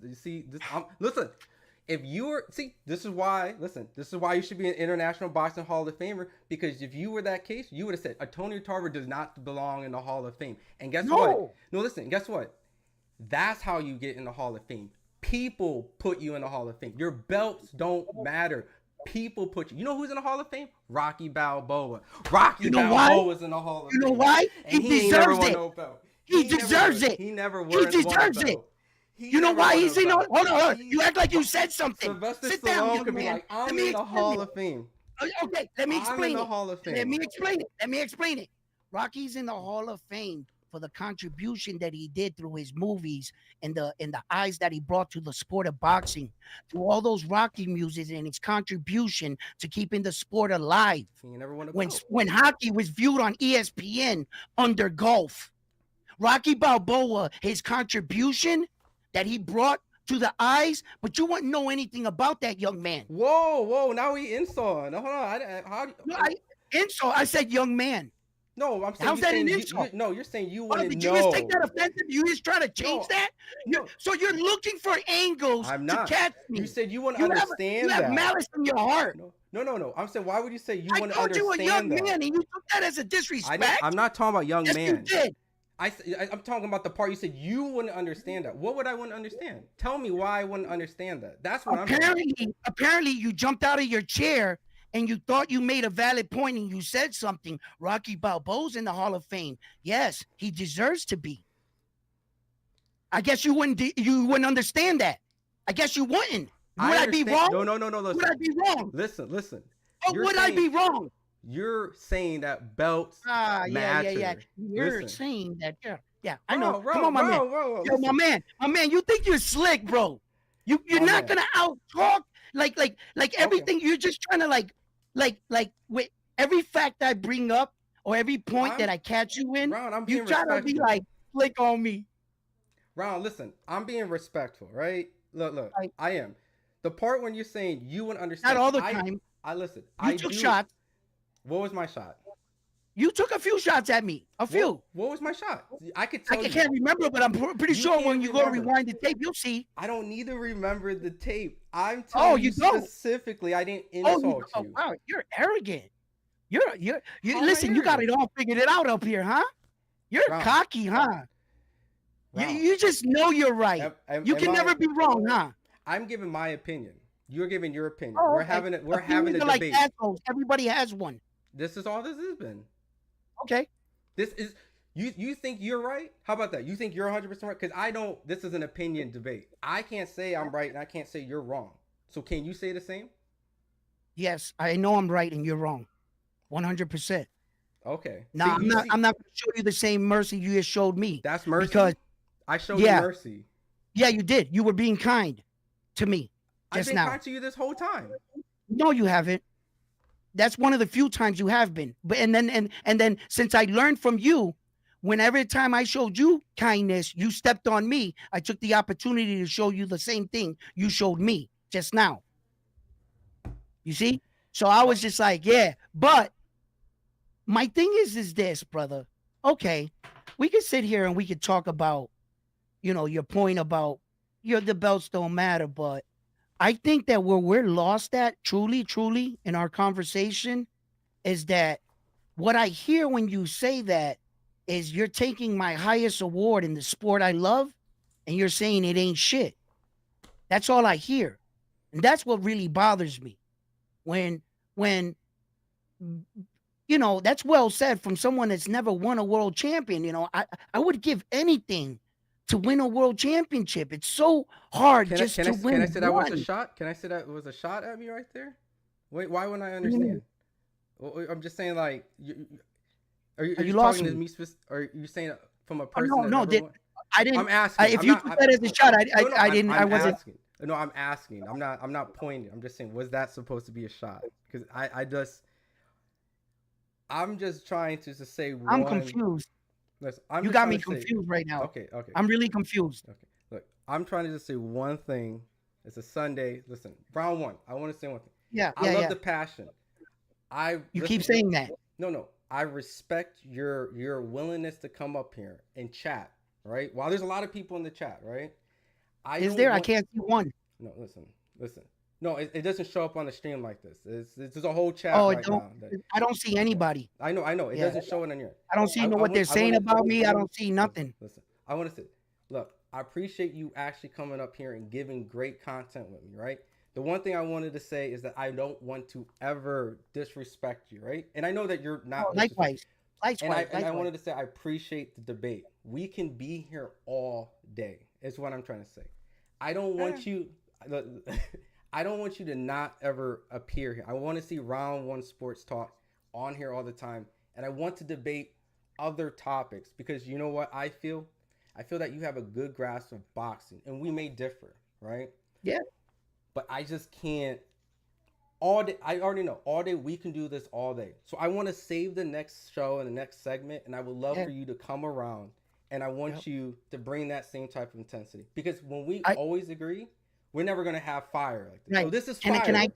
Go ahead. can I share something with Of you? course. Of course. Just to for that you can get familiar with me because it's the first time I'm getting familiar with you, my man. And I just want you to know that I never take anything personal. I debate and I could turn things down once this microphone turns off. We can go out and eat lunch. It's true talk. You know what I'm saying? But like you said, I do like debates and I won't always agree. But please don't take my passion or when I raise my intensity, think that I'm losing it. No, it's just sometimes I guess it's the way I talk, but I also bring that to the story, but I never want you to feel like I'm also disrespecting you. I'm going to tell you publicly right now. Thank you for having me on your Of show. course. I love your show. I love what you guys are doing. I like the way you put things together, and I had a great time today. And if you ever want to welcome me back on, it would be my privilege to come and debate things with you. But just always know it was never ever be something personal, but I am passionate about the sport, and we'll argue that back and forth. But I'm Perfect. also telling you on this good sense. It's not like I'm gonna hang up this call and go, "Hey, I was talking to this guy." Blah, blah. No, I Absolutely. like a friendship to build something. I like, always to talk boxing with passionate people. And I just felt like if I'm getting to know you for the first time, I just wanted to share that side of me. And I don't want you to ever give off the impression because I've known that about my own life that I have a tendency of getting a little passionate and people say you're mad. And I'm like, no, I'm not. Oh shit. Am I talking like that again? And it kind of comes out of me, Don't worry. but I'm never. Don't worry, Ron. The reason why I ask those type of things is because I obviously give you the benefit of the doubt. You know what I mean? So when I'm saying, "Hey, you throwing a shot," that's just part of the humor. Is what I'm trying to do. Yeah, it So is. Of the course, I theatrics. can't let you slide. So, but listen. Like I said, I could be here all day. It's a Sunday. Yeah. There's things I gotta do. But I really, honestly, like I said, I really appreciate you taking the time. We don't have to agree, but I Mhm. appreciate you coming in and bringing fun energy. Because honestly, prior to you coming in, I was kind of like lollygagging, going through the Floyd stuff. This brought Yeah. a lot of energy into the Sunday. Yep. So granted, this is what this for. It's not for us to always just chit chat. It's us to be Right. Passionate. passionate, and there's a lot of Right. passion.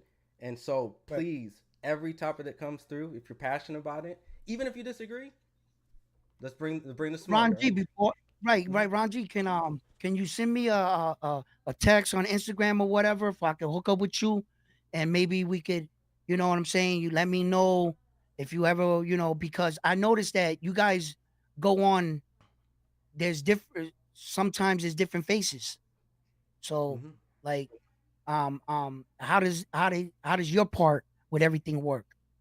My part is I work at FightHype. That's how that works. No, no, no, no. I'm saying okay, but Fight Hype has multiple people in that interview, right? Yeah, you're saying that you want to interview for FightHype. No, no, no, no, no. I'm just saying. How'd I just talk to you? Oh yeah, I mean shoot. I'll put my Instagram in the or Right. whatever in the That's chat. what I'm asking. Yeah, that's what I'm asking. Your Instagram for You're the saying chat how do I and talk to shit like you that. post? Yeah, well, granted, look, I'll put Right. it in there, and what's it? Peeking out his lines. The chat's stupid. You should have the chat, all right? I don't have the chat on. I No, can't hear nothing or see nothing.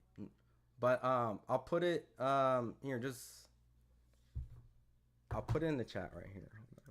When you go Yeah. back to the stream, Yep.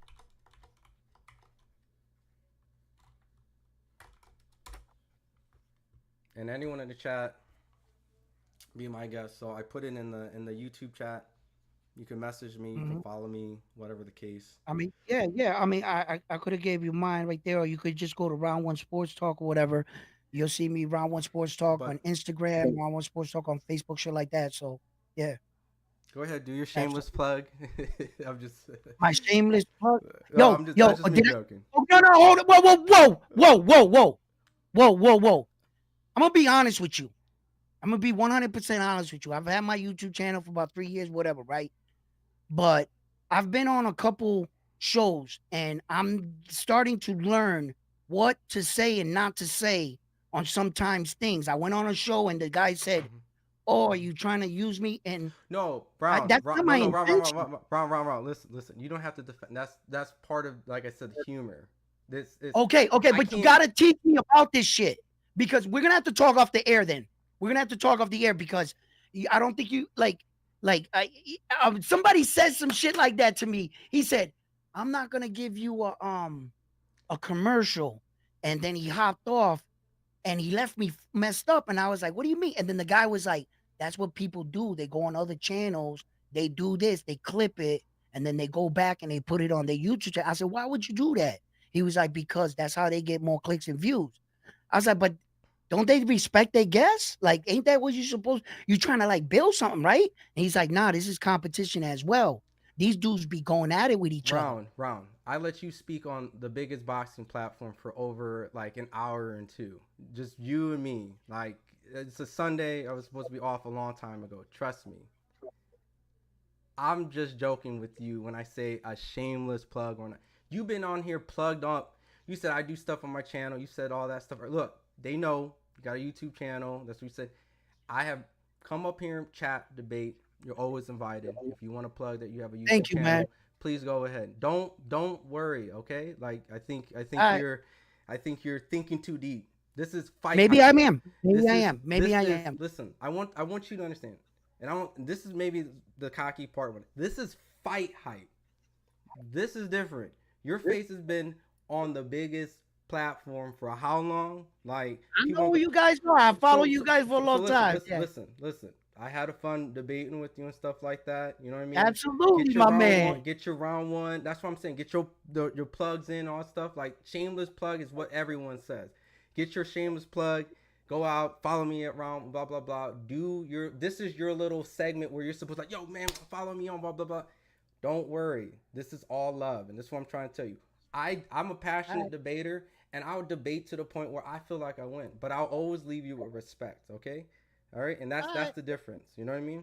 But I'll okay, match intensity. You know what I mean? So my intensity always okay. matches. So So next time we meet let each other, bring that energy. it's all there. Let them. Like I said, bring your shameless plug. Where can they follow you? They can follow me at YouTube Round One Sports Talk and Facebook Round One Sports Talk and in Instagram Round One Sports Talk. All right, and everyone, give him a. He's a passionate, loving guy. He loves the sport. You know, he'll fight for the integrity of the sport. You know, he'll punch Absolutely. people's grandmas. I'm just joking. No, no. But he'll fight to the fullest to his limitation. So I really appreciate bringing the passion. And honestly, to tell you the truth, there's more casuals than hardcore. So at the end of the day, you guys are the reason why our actual interviews actually matter because the Yes, casuals actually, don't no, care yes, about absolutely. the sub details. You know Right, so I really right. appreciate it. Hit me up on Instagram. I appreciate everyone in the chat. Like I said, I could be here all day, but I can't. Yeah, man. So I have to Yeah, limit man. myself. So All right, brother. Listen, it was great chopping it up with you. I got a lot of things off my chest today. We talked about a lot of things, man. Hopefully next time that we meet, we have some other fights. I'm pretty sure that we will. And I can't wait, you know what I mean, to have another great boxing conversation with people that know what they're talking about. And thank you for having me on a fight hype. And awesome. I'm grateful. And Thank you. I'm grateful to have people like you taking the time of their day to come and watch. You know, at the end of the day, without anybody, this would be like a zero chat. So I really appreciate that. I mean that in the bottom of my heart. All right, Absolutely. Thank you. awesome. Peace. Take care, Ron. All right. So, like I was telling my boy Ron right here, it was a love, a intense, loving, passionate debate. It actually was a lot of fun. I didn't actually expect to have like an intense debate. So, shout out to Ron. I really mean that. And anyone that just comes up and takes time, you know. So, and I appreciate every single one of y'all in the chat. I see all you guys, you know what I mean? And I really appreciate you just being around. You know, it's just a lazy Sunday on a chill chat. It went a lot longer than expected. So ultimately, I hope you guys come around a little bit more. Like I said, I will be at the Keyshawn Davis fight and Giron Ennis fight this week, covering it, doing interviews. And then at the end of it, each day, I will try to do like some sort of recap show. My boy Kevin's going to be covering the Giron Ennis fight week while I cover the Keyshawn Davis fight week. So I'm going to try to bring him on so you can ask us specific things that you've seen in the interviews or just want to know. And we can go in a little bit more detail. So it's like a co-collab. And then Sunday we'll wrap around again. We'll rehash and talk about the 2 cards from Friday and Saturday and just have a lot of fun. So really appreciate every single one of you guys. And like always, if you get a chance, hit the likes and comment. I love each single one of you guys. You know what I mean? Ultimately, it's just try to talk boxing with respect. So Chicago Kills also came on camera, so I appreciate him taking the time. And then some of you guys even bearing with some of the technical difficulties that was going on. So, but at the end, man, I really appreciate you guys. Also, this is a chill stream. Like when I mean chill, it's just not like a mega one. There's a huge, massive stream I'm working on. Like it's gonna be huge, like really big. And I'm not just talking it up. It's gonna be something really different and cool. So we're working. So appreciate you guys. And as always, stay tuned. We got a whole bunch of stuff dropping in. We got some Tim Bradley interviews that's coming up. If not, it's already dropped. Robert Garcia. We have Floyd Schofield from yesterday. There's a whole bunch of stuff from the fight. So just keep your eye on FightHype and really appreciate you guys. Peace.